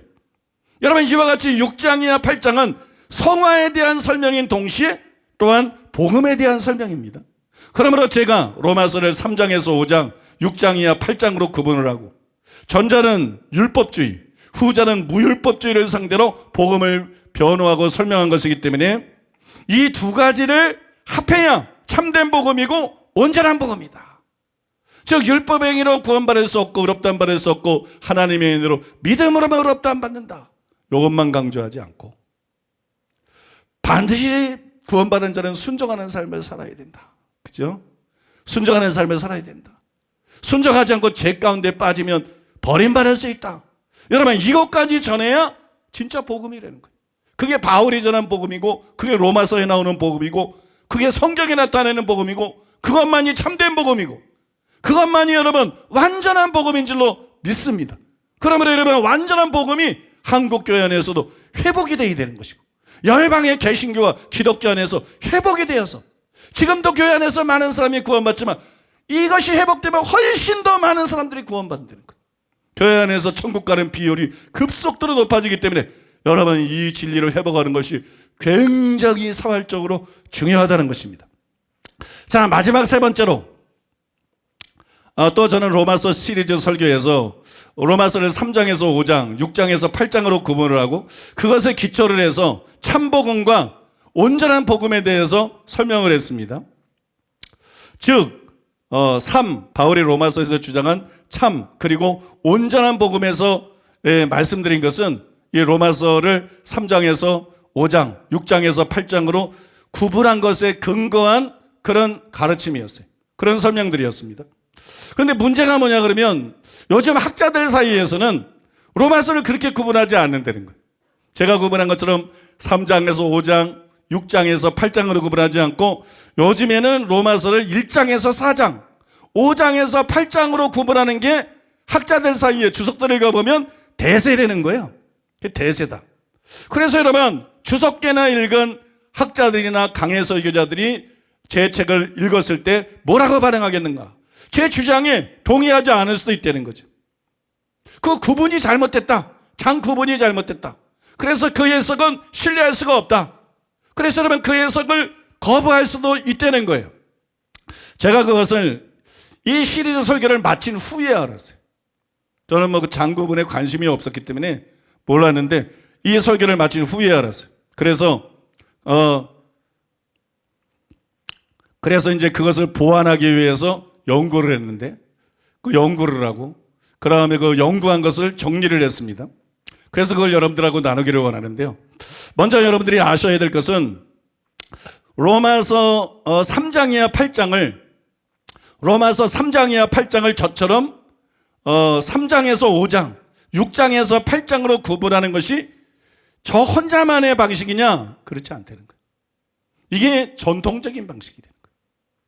그러니까 뭐 2000년 전부터 혹은 수백 년 전부터 교회 안에서 로마서 3장에서 8장을 구분할 때 대부분 저처럼 구분을 했다는 거예요. 저도 어렸을 때부터 신앙생활을 하면서 목사님들이 그렇게 구분하는 설교들을 많이 들은 기억이 나고요. 그러니까 이게 전통적인 견해라는 거예요. 그리고 오늘날도 여전히 이 많은 학자들이 이 로마서 3장에서 8장을 저와 같은 이런 전통적인 방식으로 구분을 하고 있다는 것이에요. 그런데 이런 구분에 대한 논란이 일어나고 있어요. 예를 들어서 토마스 슐라이너는 로마서를 3장이야 5장, 3장이야 5장, 그 다음에 6장이야 8장으로 구분하는 것은 바람직하지 않다. 그러면서 그는 로마서는 1장이야 4장, 그 다음에 1장이야 4장, 그 다음에 5장이야 8장으로 구분해야 된다.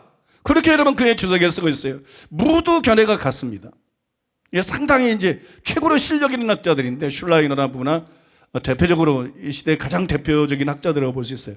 최고로 실력 있는 학자들인데 둘 다 로마서를 3장이야 5장, 6장이야 8장이 아니라 저하고 다르게 1장이야 4장, 그 다음에 5장이야 8장으로 그렇게 구분을 했어요. 그러니까 이게 문제가 되죠. 여기에 대한 답이 뭘까요? 저는 이렇게 구분하는 것을 반대하지 않습니다. 로마서는 1장이야 4장, 그리고 5장이야 8장으로 분명히 구분할 수 있습니다. 그게 가능합니다. 그럼 구분이 정당합니다. 근데 그것만 정당하냐? 그건 아니라는 거예요. 동시에 전통적인 방법대로 3장이야 5장, 그 다음에 6장이야 8장으로 구분하는 것도 가능합니다. 아니 어떻게 둘 다 가능하냐? 한 구절의 성경을 해석하는 건 두 가지 해석이 있을 수 없어요. 한 구절의 성경을 해석하는 것은 그 의미가 하나이기 때문에 두 가지를 해석할 수 없어요. 서로 다르게. 두 가지를, 그럼 불가능하죠. 근데 장구분은 다릅니다. 이 장구분은 어떤 주제에 초점을 맞추느냐에 따라서 장구분이 달라질 수 있어요. 이해가 되십니까? 어떤 주제에 초점을 맞추느냐, 이거 달라집니다. 그래서 여러분 칭의와 영화에 초점을 맞춰서 1장이야 4장, 5장이야 8장으로 구분하는 것도 가능합니다. 자, 1장에서 4장에는 주요 사람의 죄를 지적하면서 율법에게로 의롭다함 받을 수 없고 믿음으로 하나님의 은혜로 의롭다함 받는다는 칭의에 대한 게 나와 있는 게 사실이에요. 그 다음에 5장이야 8장은 또한 영화에 대한 얘기들이 많이 나오는 게 사실입니다. 그러니까 5장에서부터 영광을 바라고 즐거워하느니라 뭐 이런 얘기가 시작되잖아요. 그죠? 2절인가? 영광을, 그게 영화잖아요. 그 다음에 8장에 보면 또 영화에 대해서 몸의 구속과 그 영화에 대해서 계속 얘기하고 있잖아요. 그러니까 여러분 5장이야 8장, 그 영화가 초점이기 때문에 그러니까 칭의와 영화에 초점을 맞추면 1장이야 4장, 그 다음에 5장이야 8장 이렇게 구분할 수 있고 그게 잘못다는 것이 아니라는 거예요. 그거 정당한 것이라는 거예요. 그러나 반대로 저처럼 3장이야 5장, 6장이야 8장으로 구분하는 것도 가능합니다. 3장이야 5장, 6장이야 8장으로 구분하는 것은 뭐에 초점을 맞춘 거예요? 전통적인 방식에 의하면 칭의와 성화에 초점을 맞춘 거예요. 전통적인 방식. 그러니까 3장이야 5장에는 주로 칭의에 대해서 기록이 되어 있고 그 다음에 6장이야 8장에는 순종해야 된다. 그죠? 그 다음에 그렇지 않으면 버림받는다. 그 다음에 7장의 율법의 행위로는 절대로 하나님 말씀대로 살 수 없다. 8장에 성령을 심고 성령의 역사로만 우리가 죄에서 해방돼서 하나님 말씀대로 살고 성령을 쫓아갈 때 율법의 의를 이룰 수 있다. 이게 다 성화잖아요. 그러니까 칭의와 성화의 초점을 맞춰가지고 3장에서 5장, 6장에서 8장 이렇게 구분은 이것도 역시 가능하더라고요. 둘 다 가능한 거지 하나만 맞고 하나는 틀리고 이거는 성경 해석이 아니라 이거는 장구분이기 때문에 여러분 그런 것이 아니고요. 둘 다 가능하다는 거예요. 그런데 저는 3장이야 5장, 6장이야 8장을 정통적인 구분하고도 다른 데 초점을 맞춰서 구분을 했죠. 전통적인 구분은 칭의와 성화에 초점을 맡았는데 저는 똑같이 구분을 하면서도 3장에서 5장은 율법주의에 대항해서 칭의를 설명한 거. 율법주의에 대항해서 칭의를 설명했기 때문에 믿음과 은혜를 강조했고, 그 다음에 6장 이하 8장은 무율법주의에 대항해서 칭의를 설명한 것이라서 순종의 필요성과 버림받을 위험을 강조했다. 이거는 새로운 방법이에요. 새로운 방법. 성령께서 제게 계시해 주시고 깨닫게 해주신 새로운 방법.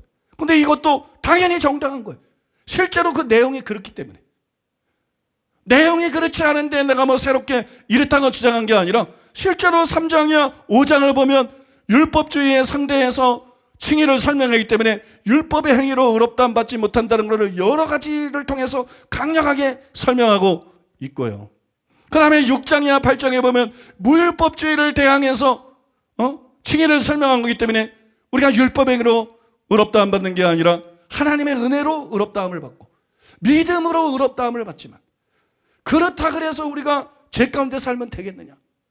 여전히 죄 가운데 살면 되겠느냐? 그럴 수 없다. 그죠? 우리는 하나님 말씀에 순종해야 된다. 예수님과 함께 죽은 것은 죄에 대해서 죽은 거 아니냐? 그러니까 자기 자신을 죄에 대해서 죽은 자로 여기고 반드시 하나님 말씀대로 살아야 된다. 하나님께 순종하는 자가 되어야 된다. 그 순종하지 않으면 어떻게 되느냐? 버림받는다. 그 가르침을 6장이야 8장에서 계속해서 말하고 있기 때문에 제가 본 관점이 정확한 것입니다, 여러분. 제가 오히려 이거를 칭의 성화로만 보고 본 전통적인 관점이 불완전한 것이고, 여러분 제가 본 관점이 오히려 더 섬세하고 오히려 더 정확한 것이에요. 그렇게 강조를 했다는 거예요. 그래서 여러분 이런 구분 방법은 지극히 정당한 것이라는 거예요. 지금 뭐 유행이 어떻든 신학계에서는 유행이 어떻든 그렇게 구분할 수도 있지만 그렇게만 구분할 수 있는 게 아니고 이렇게 구분하는 것도 충분히 정당하고 충분히 가능하기 때문에 결론은 뭡니까? 3장 이하 5장, 6장 이하 8장으로 구분을 해서 3장 이하 5장에서는 율법주의를 상대로 복음을 변하고 설명해서 율법 행위로 의롭다함 받을 수 없다. 하나님의 은혜로 받을 수 있다. 믿음으로 받는다. 이걸 강조했고 6장 이하 8장에서는 무율법주의를 상대로 칭의를 변화하고 설명해서 순종이 중요하다. 순종이 중요하다. 그 다음에 순종하지 않으면 버림받을 수 있다. 그거를 거듭해서 강조를 했다. 그러니까 이 두 가지를 합해야 진정한 복음이다. 이 두 가지를 합해야 온전한 복음이다. 근데 왜 모든 교회는 아니지만 대다수의 교회들이 복음을 전하는데 완전히 가짜 복음을 전하는 건 아니지만 불완전한 복음을 전하는 거예요. 불완전한 복음. 율법의 행위로 의롭다함 받을 수 없다. 이거는 막 줄기차게 막 전도 지나칠 정도로 그거는 막 강조를 하고, 그게 지나쳐가지고 회개해야 된다 그래도 율법의 행위로 의롭다함 받았는데 왜 이렇게 나오고, 예수님 주님 모셔드리고 순종해야 된다 율법의 행위로 의롭다함 받았었는데 왜 이렇게 나오고, 이게 너무 도가 넘어섰단 말이에요. 근데 율법의 행위로 의롭다함 받았다, 이건 당연히 강조해야 되지만 그걸 지나치게 강조하고, 은혜도 강조해야 되지만 지나치게 강조해. 회개하라고 은혜로 구원받는데 왜 회개하라 그래? 예수님을 주님으로 모셔서 은혜로 구원받는데 왜 그래? 그죠? 성경에 명백히 기록되는 바울이 로마서 2장 6절에 11절에 기록한 행위 심판을 위해도 또 예수님이 직접 말씀한 아버지의 뜻대로 하는 자야 들어가리라 천국에 들어가리라. 예수님이 직접 하면 예수님도 안 통해? 이 목사들이나 이 기독교인들한테 이게 교리에 잘못 세뇌가 되면 예수님도 안 통해. 과거의 서기관과 바리새인도 다 하나님 믿는 사람들이었어.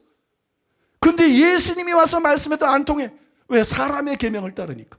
하나님의 계명, 순전한 하나님의 말씀을 따라야 되는데 하나님의 말씀을 랍비들이 잘못 해석해서 유대교회 안에서 여러 사람이 합의하고 인정하는 교리화되어 있는 게 그게 예수님이 말씀한 사람의 계명이에요. 사람의 계명을 따라 하나님을 섬겨서 헛되이 하나님을 숭배하고, 그래서 예수님이 사람의 계명에 동의하지 않고 하나님의 계명을 말하니까 제가 여러분 칼빈에 무조건 동의하지 않고 루터에 그냥 동의하지 않고 강해 설교자랑 무조건 동의하지 않고 성경 그대로의 의미가 뭔지를 알기 위해서 씨름하고 연구하고 하나님 은혜를 구하고 그 다음에 강력하게 외치면 목사들이 반발하고 성경 공부지 했다는 사람들이 반발하고 이러는 것처럼 예수님도 똑같은 일을 겪으신 것이거든. 그럼 유대교에서 일어난 일이 개신교에서는 안 일어나겠어요? 이미 카톨릭에서도 일어나서 카톨릭이 다 망가졌는데 개신교는 무슨 통폐예요? 응? 개신교는 뭐 완전히 보장돼 있어요? 유대교에서 일어난 일이 카톨릭에서는 더 심각하게 일어나서 오죽하면 마리아 숭배에 빠지고 무슨 마리아 무제설, 마리아 승천설, 이 무슨 해계망치간, 그죠? 거기에다 더 나가서 뭐 교황 무제설, 베드로 무제설까지 뭐 별게 다 있고 나중에는 그러다가 뭐 종교는 다 같다. 어느 종교를 믿든지 전도할 필요도 없다. 응? 산에 올라가는 길이 뭐 한 길뿐이냐? 이리도 올라가고 부처도 좋고 공자도 좋고 이슬람도 좋고 카톨릭, 이게 지금 카톨릭 아닙니까? 그러니까 영적인 완전히 창기가 되어버린 게 카톨릭입니다. 사람의 계명이 잠시 가면서 진정한 기독교에 있던 이 카톨릭이 저렇게 음료 집단이 돼버리고 미혹하는 적그리스도에서 이렇게 돼버리고, 개신교는 안전할 거라고 생각했어요? 유대교에서 일어난 일이, 카톨릭에서 일어난 일이 개신교는 안 일어나요. 정도의 차이뿐이에요. 이미 루터를 통해서 종교개혁 시작부터 일어났어요. 종교개혁이 시작할 때부터 일어났어요. 칼빈을 통해서 종교개혁이 시작할 때부터 일어났어요. 오직 믿음, 한 번 구원은 영원한 구원, 둘 다 짝짝꿍하는 칼빈 루터 다 좋아하는 은사중지론, 그러면서 말씀하면서 결국 칼빈과 루터를 형성된 개혁 신학에만 집중할 뿐이고 성경이 진짜 뭘 말하느냐 목사들에게 관심이 없고, 제가 공격받으면서 교단들에 참석해보면 그들이 뭐라 그래? 그럼 내 성경으로 딱 증명해. 이게 성경적이 아니냐? 그럼 뭐라 그러지? 성경적이다 해도 관심 없다. 그래서 우리가 네가 무슨 목사냐? 성경적이든 아니든 관심도 없대, 이 대의원들이. 그냥 우리 교단의 교리랑 다르니까 이래요.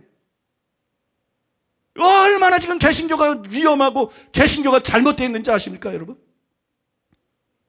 그러니까 여러분, 교회가 다 교회가 아니고 목사가 다 목사가 아니고 설교가 설교가 아니고, 그러면 니만 바르되는 거냐? 그런 거 아니지. 그럴 리가 있나? 여러분, 소수지만 참된 하나님의 종들이 있다는 거예요, 어디에나. 믿습니까? 오직 성경을 기준으로 해서 정말 이분들이 전하는 복음이, 정말 이분들이 가르치는 설교가, 그 가르침이 교리적이냐 아니냐 이런 것 따지지 말고, 유명한 큰 교회 목사가 말하는 거하고 맞느냐, 이건 분별이 아니야. 유명한 큰 교회 목사 자체가 분별의 대상인데, 교단의 교리 자체가 분별의 대상인데, 교단의 교리들이 얼마나 달라. 그래서 막 과거에는 장로교에서는 감독이나 성교를 막 이단시하고, 요즘도 막 그래, 못된 것들은. 그러나 여러분, 또 성결교나 감리교에서는 장로교를 막 이단시하고, 우리는 여러분 잘못된 점을 지적하지만 장로교를 이단시하지 않잖아. 어떤 정통적인 교단들도 이단시하지 않잖아. 진짜 이단들만 이단시하지. 그런 잘못된 일들이 얼마나 교회 안에 많아. 그러니까 여러분, 교리가 기준이 될 수가 없는 거지. 교리들이 서로 다른데 무슨 기준이야. 잘하는 거는 다 눈금이 같아야지. 이 집자는 눈금이 요만큼이고 이 집자는 눈금이 이만큼이고, 그게 무슨 기준이에요? 기준이 될 수가 없는 것이죠. 기준은 오직 성경뿐이라는 거예요. 믿습니까? 기준은 오직 성경뿐이다. 그러니까 베레아 사람들이 바울의 말을 듣는데 성경적으로 그러한 거 아닌가? 성경으로 분별하는 거죠. 오직 성경을 통해서 분별해봐, 분별력이지. 내가 들은 거하고 다른데? 제가 하는, 네가 누군데? 내가 아는 거하고 다른데? 그게 뭐 어쨌다고? 내가 들은 거하고 다른데? 우리 목사님이, 니네 목사가 뭐 어쨌다고? 우리 교단이 가르친 거하고 다른데? 내가 존경하는 어느 큰 교회 목사님이 말하고, 그게 도대체 무슨 의미가 있냐는 거예요. 그가 기준이냐고요. 나도 기준이 아니고, 내가 들은 목사님의 설교도 기준이 아니고, 우리 교회 담임 목사님도 기준이 아니고, 우리 교단도 기준이 아니고. 믿습니까? 내가 존경하는 어느 큰 교회 목사나 능력 있는 사역자가 기준도 아니고, 기준은 딱 하나, 성경밖에 없어요. 그러니까 여러분, 분별을 안 하고 섣불리 판단하는 사람들이 너무 많아. 목사들 중에도 분별하는 사람은 소수에 불과해. 베레아 사람처럼 마음을 열고 분별하는 사람은 소수에 분별하고, 목사 중에도 다수가 섣불리 판단을 해. 자기가 하는 걸 기준으로. 그러니까 지옥에 가는 크리스천들부터 지금까지 그렇게 엄청난 책을 써서도 회개하고 구원받고 새로워지는 목사나 선교사들도 많이 있지만 절대 다수는 꼼짝 안 하는 거야. 그리고 여러분 신자들, 여러분 가족부터 봐. 여러분 친척, 여러분은 제 책을 읽고 설교를 듣고 분별이 되고, 아 이거구나 깨닫고 은혜 받고 회개하고, 그죠? 변화돼서 하나님 말씀 들어 사는데 남편은 꼼짝도 안 해. 왜냐하면 분별이 아니라 판단을 하고 있는 거야.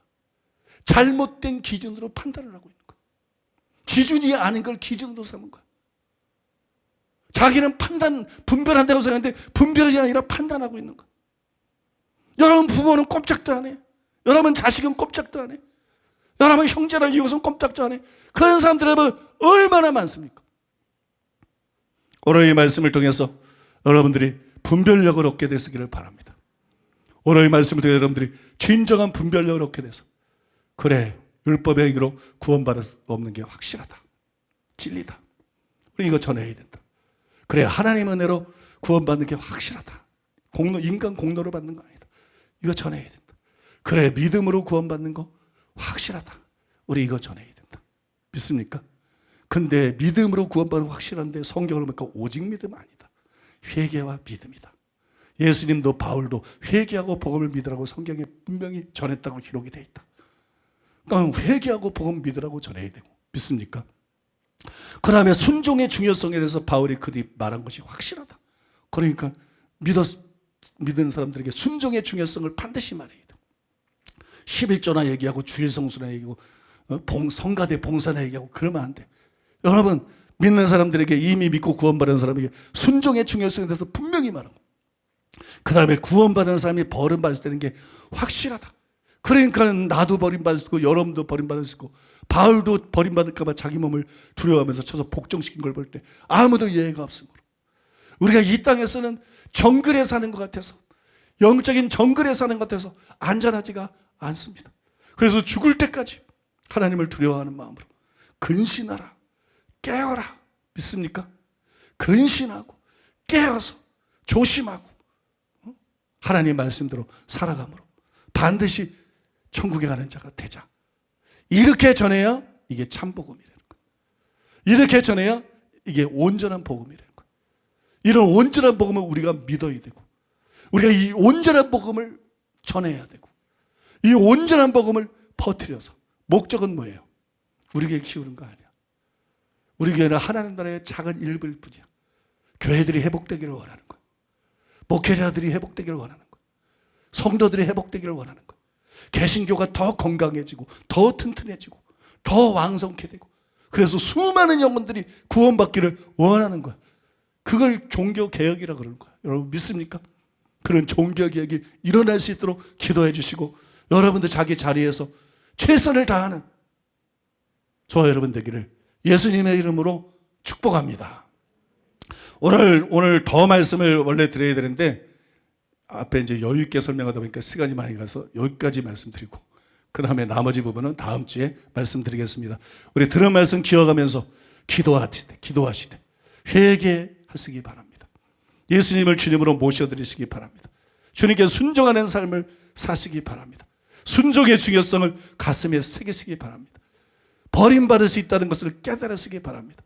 하나님을 두려워하시기 바랍니다.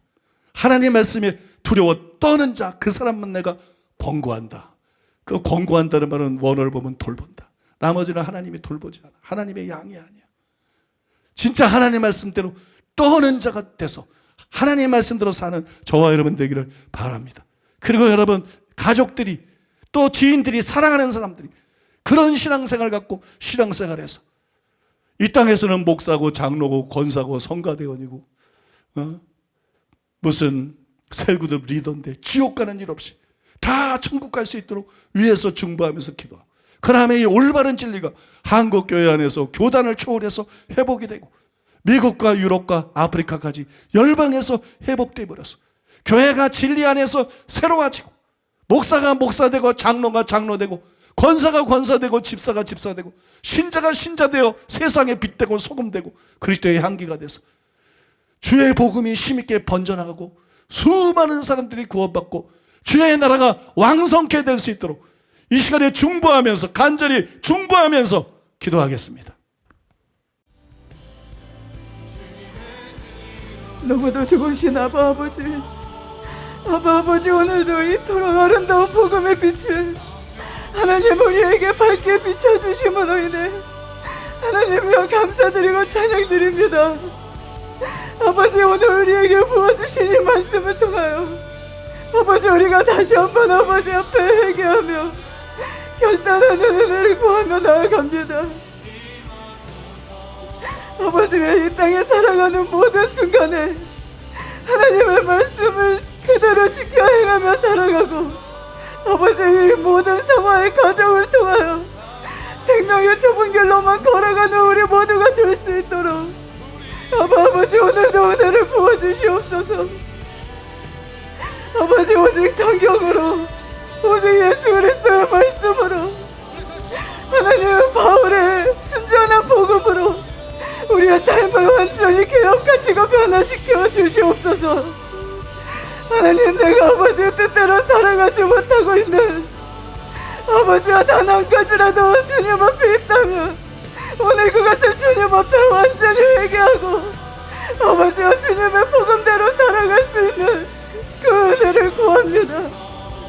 아버지와 우리에게 생명의 말씀 아버지 바울의 참된 복음을 회복시키시고 아버지와 죽어가는 영혼들을 살리시기를 원하시는 아버지 우리에게 부으신 이 은혜가 너무나도 놀랍고 아버지와 감사드리며 우리의 생명을 다해 이 복음의 말씀을 아버지와 수많은 영혼들에게 전하게 되기를 원합니다. 아버지 우리에게 은혜를 부으소서. 이 시간 반드시 회개하고 변화되어 아버지의 이 빛된 삶을 살아갈 수 있는 은혜로 하나님의 시간 우리 모두에게 역사하여 주시옵소서. 하나님 믿어 순종하게 하시려고 이 복음을 우리에게 주신 하나님 아버지 감사드립니다.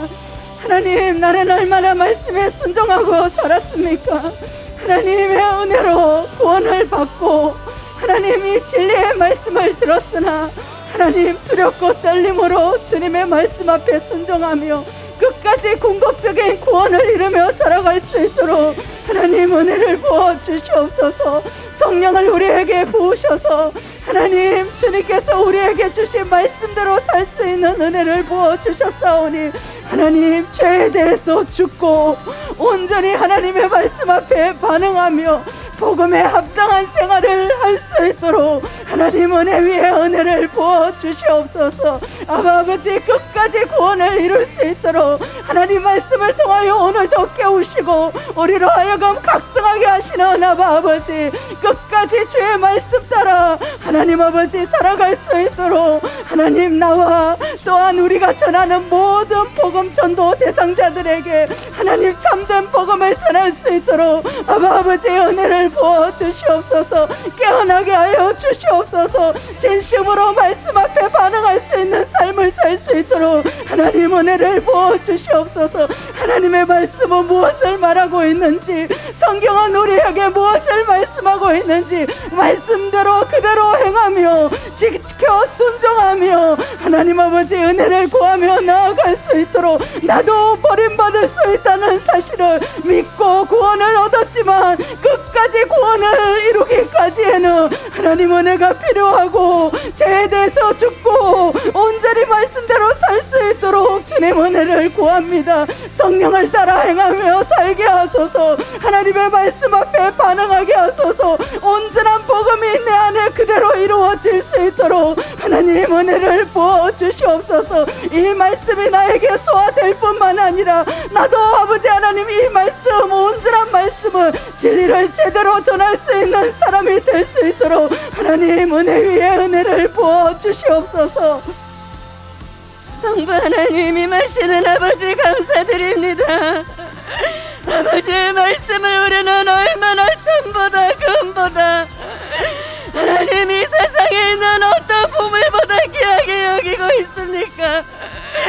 아버지, 우리 안에 아버지를 향한 경외심을 부어주시옵소서.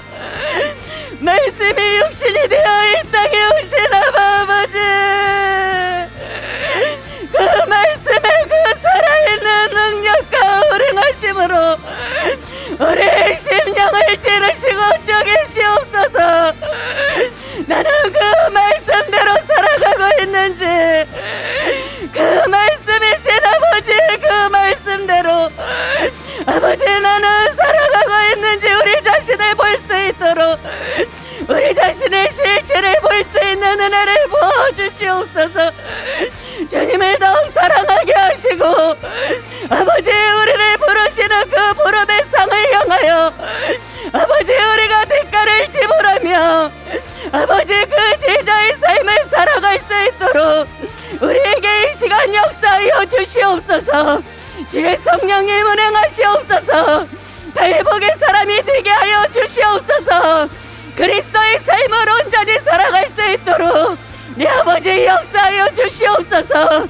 또한 아버지, 이 한국교회를 하나님께 올려드립니다.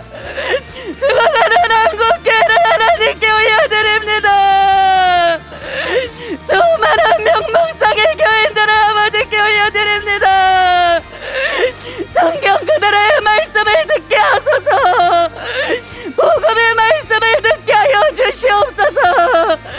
그리하여 아버지 하나님이 귀하게 하시고 아버지의 말씀대로 살아가며 대가를 지불하며 살아갈 수 있는 은혜를 부어주시옵소서.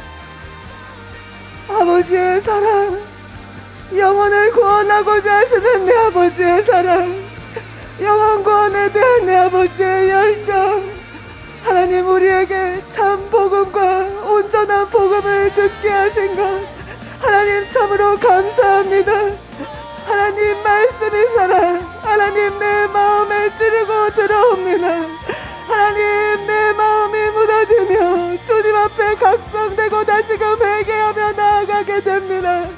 하나님 감사합니다. 주님 이 진리를, 이 말씀을 하나님이 참 복음을 들을 뿐 아니라 하나님 바르게 회개하고 하나님 그 말씀대로 순종하여 살아갈 수 있는 은혜를 하나님 우리 안에 부어 주옵소서.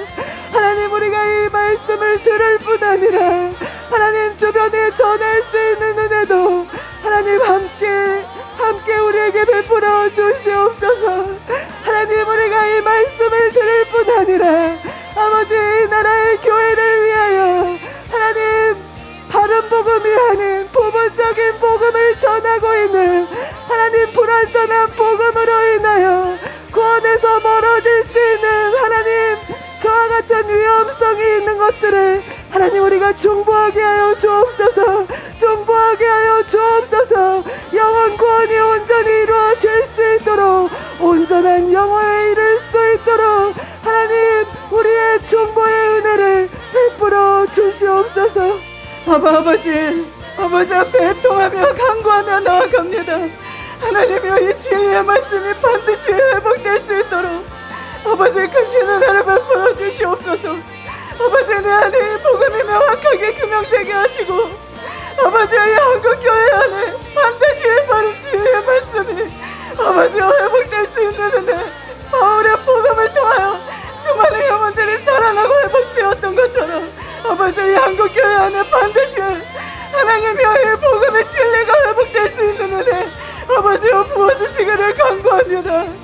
아버지여 바울 자신도 버림받을까 두려워하며 두렵고 떨림으로 아버지여 절제하고 경성하며 이 땅 가운데 하나님의 부르심만을 온전히 성취하며 살아갔던 것처럼 아버지여 이 땅의 성도들과 모든 목회자들이 아버지여 바울의 길을 따라 예수님의 온전하신 복음만을 아버지여 생명자에 전파하며 아버지 살아갈 수 있는 그 은혜를 이 시간에 우리 가운데 부어주시옵소서. 아버지의 타는 마음을 우리에게 부으시고 아버지와 열방의 영혼들이 반드시 비질로부터 구원을 받고 생명을 얻을 수 있도록 아버지 역사하여 주시옵소서. 아버지, 교회가 회복되게 하여 주시옵소서. 하나님, 성도들이 말씀 앞에 깨어나게 하여 주시옵소서. 목회자들이 변하고 기독교가 변하고 하나님의 복된 진리의 말씀 앞에 빛과 소금이 될 수 있는 교회들이 되게 하여 주시옵소서. 기독교가 깨어나게 하소서. 참된 진리의 온전한 복음으로 말미암아 종교 계획이 일어날 수 있도록 이 말씀이 더 뻗어갈 수 있는 길들을 여시옵소서. 아프리카 선교를 주신 아버지, 아프리카 열방 가운데에 참된 복음이 뻗어나갈 수 있도록 역사하는 아버지, 감사드리고 찬양드리고 경배드립니다. 이 진리가 뻗어나가는 곳곳마다 하나님 영혼들이 살아나게 하시고 참된 교회들이 일어날 수 있도록, 진리의 말씀 앞에 견고한 교회들이 설 수 있도록, 세상을 바꾸어 놓을 수 있는 하나님의 나라가 건설되어질 수 있도록 하나님이 진리의 말씀, 하나님 세계 곳곳마다 뻗어나갈 수 있도록 하나님 역사하시고 인도하여 주시옵소서. 아버지, 진리의 말씀을 들을 수 있는 가난한 심령을 허락하여 주시옵소서.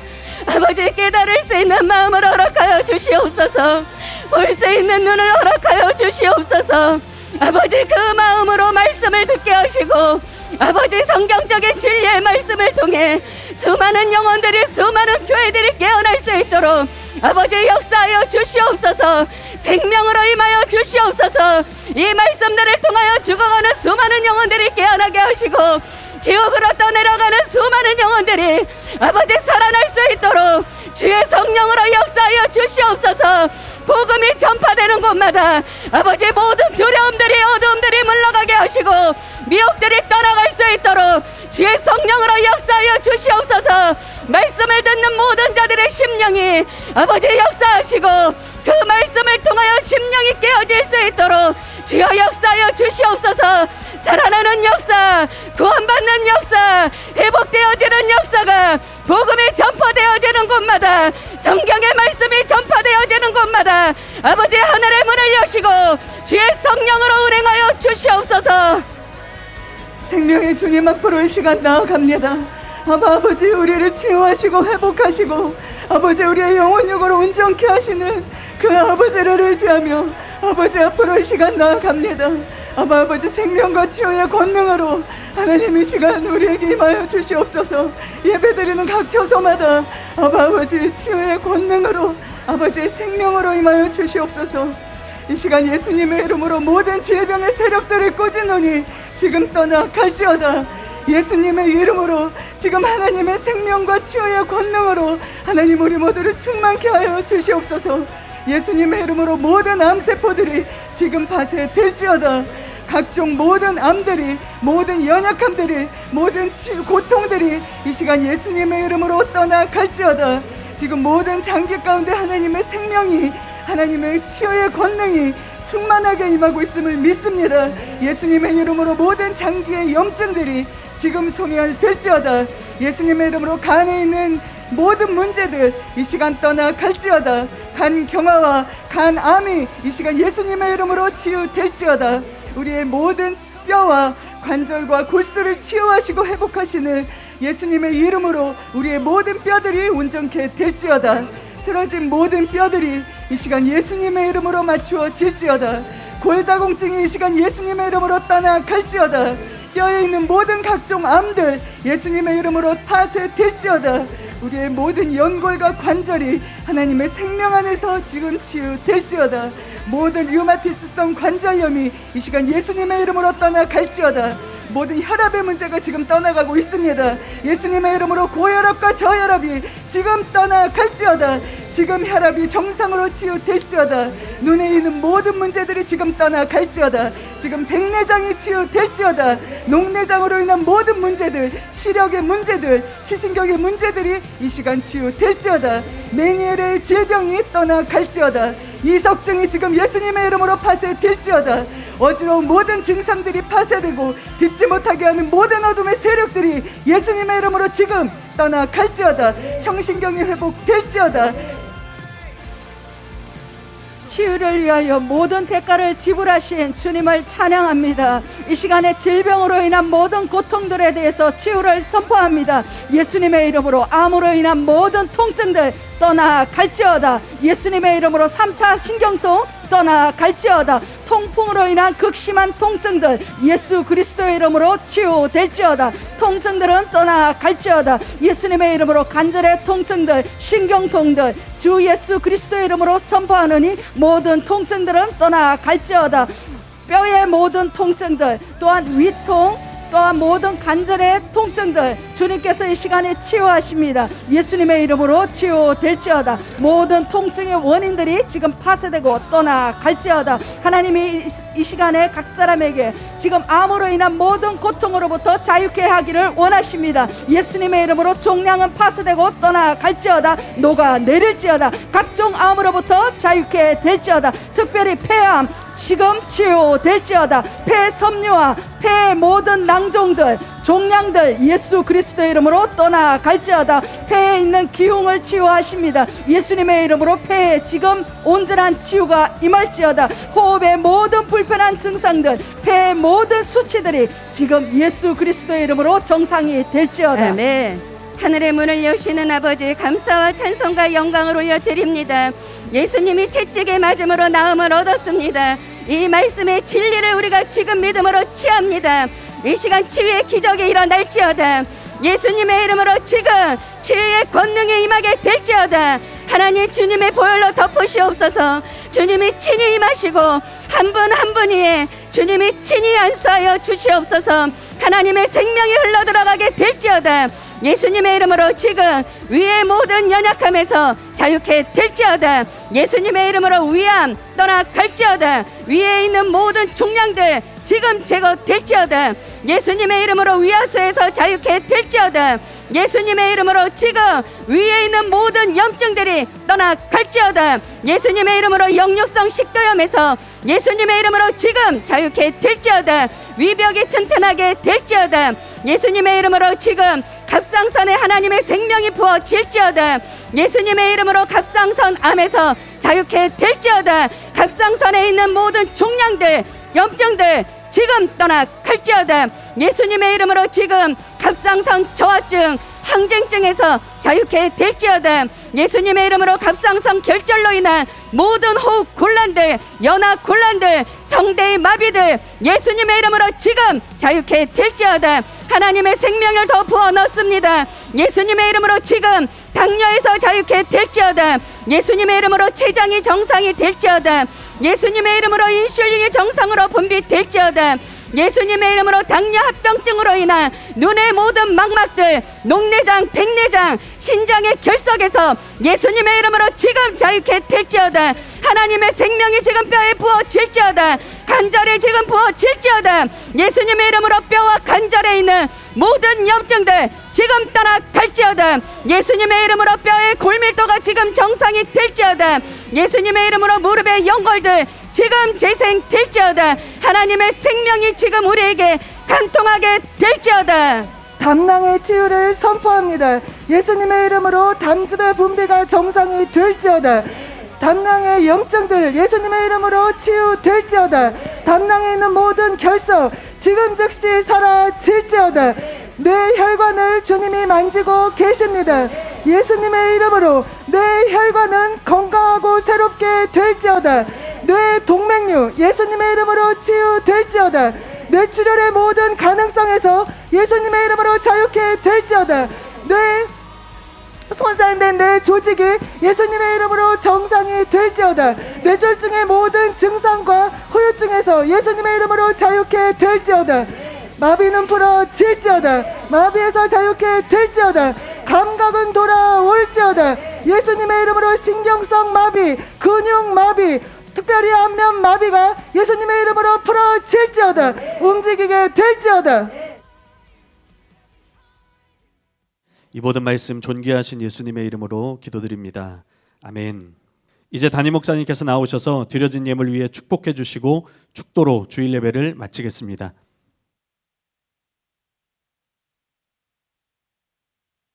제가 토요일 날 설교 준비 마치고 난 다음에 은혜를 받기 위해서 제가 존경하는 목사님들 설교를 가끔씩 듣습니다. 시간이 안 나면 할 수 없고, 시간이 나면 얼마 전부터 이제 한국교회 제가 존경할 만한 목사님들 설교를 이렇게 들으면서 이 은혜를 받고, 저도 맨날 설교만 하니까 설교 기도하고 다르더라고요. 설교 들으면서 받는 은혜가 또 다르더라고요.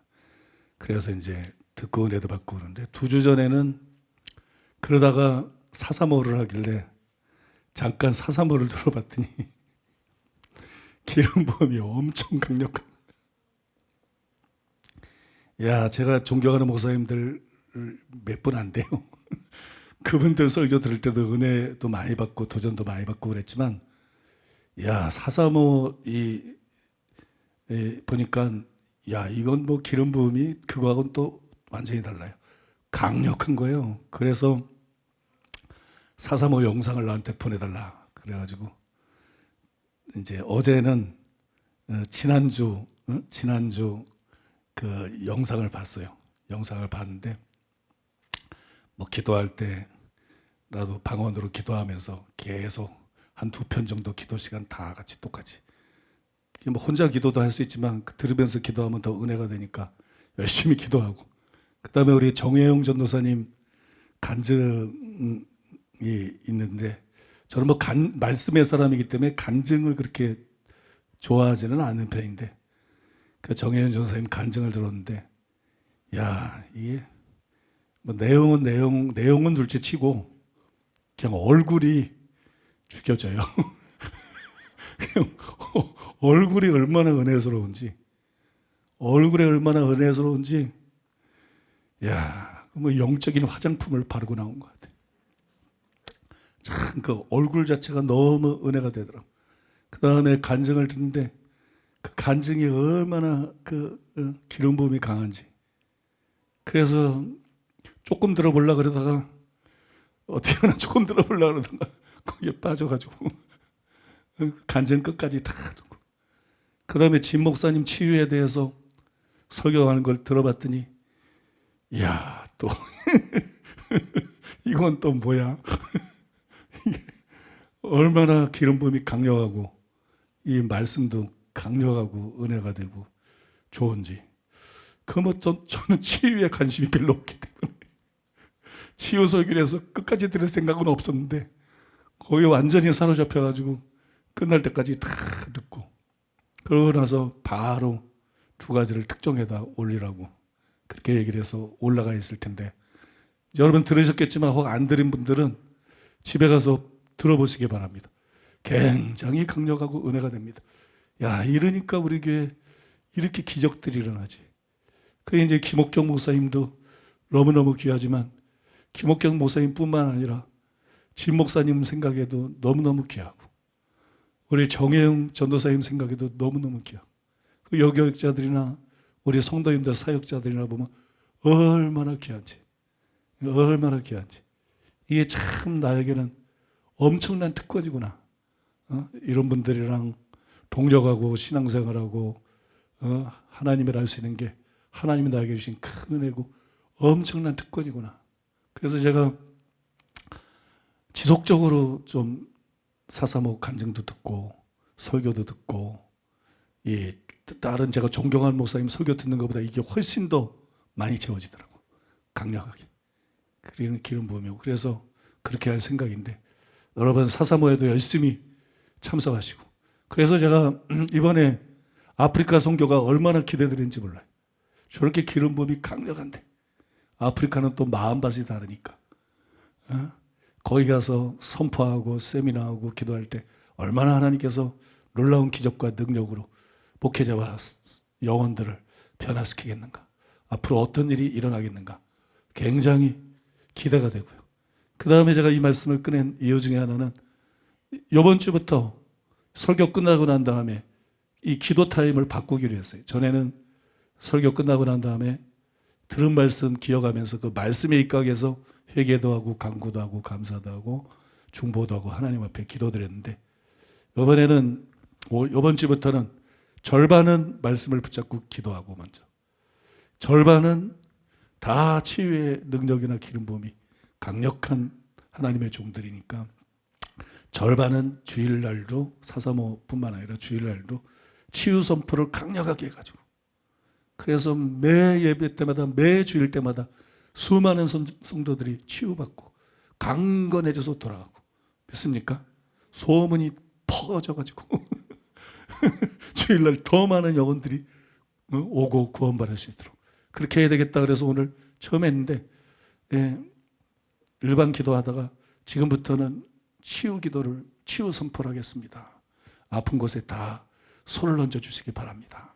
그렇게 하고 기도해 주시면 더 좋을 것 같고, 우리 성도님들도 치유 선포한다 할 때 믿음으로 아픈 데 전부 손을 얹어가지고 그냥 매주마다 치유받게 되시기를 바랍니다. 매주마다 치유받게 되시기를 바랍니다. 안 죽을 수는 없지만 자꾸 건강해서 끈질기게 살다가 어쩌다 하나씩 죽는 교회 어쩌다 하나씩 죽는 교회 되기를 예수님의 이름으로 축복합니다. 기도하겠습니다. 고마우신 하나님, 아버지 하나님의 사랑과 은혜를 생각할 때 감사드리고 찬송드리고 찬양드리며 주님께 영광을 돌립니다. 최고의 하나님의 사람들과 최고의 동역자들을 주님께서 이렇게 붙여주시고 함께 주님을 위해서 일할 수 있는 특권과 은혜를 주신 것을 감사드립니다. 최고의 사역자들과 최고의 성도들을 불러 모아주시고 하나 되어서 주님을 섬기고 아버지 목회하고 선교할 수 있도록 주님께서 역사해 주신 거 감사드리고 찬송드리고 찬양드립니다. 아버지, 또 오늘 계속되는 최고의 말씀으로 내 것이 아니고 주님께서 부어주셔서 말씀을 나누고 아버지 올바로 분별하고 올바로 깨닫고 신앙생활 할 수 있도록 은혜 부어주심을 감사드리고 찬송드리고 찬양드리며 주님께 영광 올려드립니다. 아버지 하나님, 아버지 은혜에 감사해서 오늘도 하나님 앞에 예물을 드렸습니다. 주일헌금 11조 감사헌금 각종 예물을 주 앞에 올려드렸습니다. 주님 받으시고 영광 받아주시고 이 예물 쓰이는 곳에 하나님이 함께 하시고 역사하셔서 수많은 열매가 맺혀지게 하여 주시옵소서. 수많은 영혼들이 구원받게 하여 주시옵소서. 정성껏 예물드린 성도님들을 예수님의 이름으로 축복합니다. 양손에 재물 얻을 능력을 부어 주시옵소서. 양손에 재물 얻을 능력 부어 주시옵소서. 아버지, 심은 대로 풍성하게 거두게 하여 주시옵소서. 아브라함에게 부어주셨던 큰 복을 부어 주시옵소서. 복의 근원들 되게 주시옵소서. 복의 근원되는 사명 감당하는 우리 성도님들과 이 교회 될 수 있도록 주님 도와주시옵소서. 주여, 아프리카를 감당할 수 있도록 초자연적인 부의 이동들이 일어나게 하여 주시옵소서. 하늘 보고를 열시고 쌓을 것이 없도록 부어 주시옵소서. 주여, 넘치게 부어 주시옵소서. 아버지, 우리들 모두에게 성령 충만 주시옵소서. 복음과 진리를 바르게 알 뿐만 아니라 아버지 복음에 합당한 삶을 살아낼 수 있게 하여 주시옵소서. 성령 충만 주시옵소서. 경건의 능력을 주시옵소서. 성령을 물부터 부어 주시옵소서. 다 팔복의 사람 되고 다 서기관과 바리새보다 나은 을을 가진 자 되고 다 완전을 추구하고 완전에 도달하는 사람들 되게 하여 주시옵소서. 그래서 하나님 앞에 귀하게 쓰임받게 하여 주시옵소서. 이 자리에 계신 주님, 병든 사람들을 만져 주시옵소서. 당신의 손을 얹어 주시옵소서. 피 묻은 손을 얹어 주시옵소서. 병든 사람들을 만져 주시옵소서. 고쳐 주시옵소서. 주님, 고쳐 주시옵소서. 주님, 이 시간 고쳐 주시옵소서. 머리끝부터 발끝까지 고쳐 주시옵소서.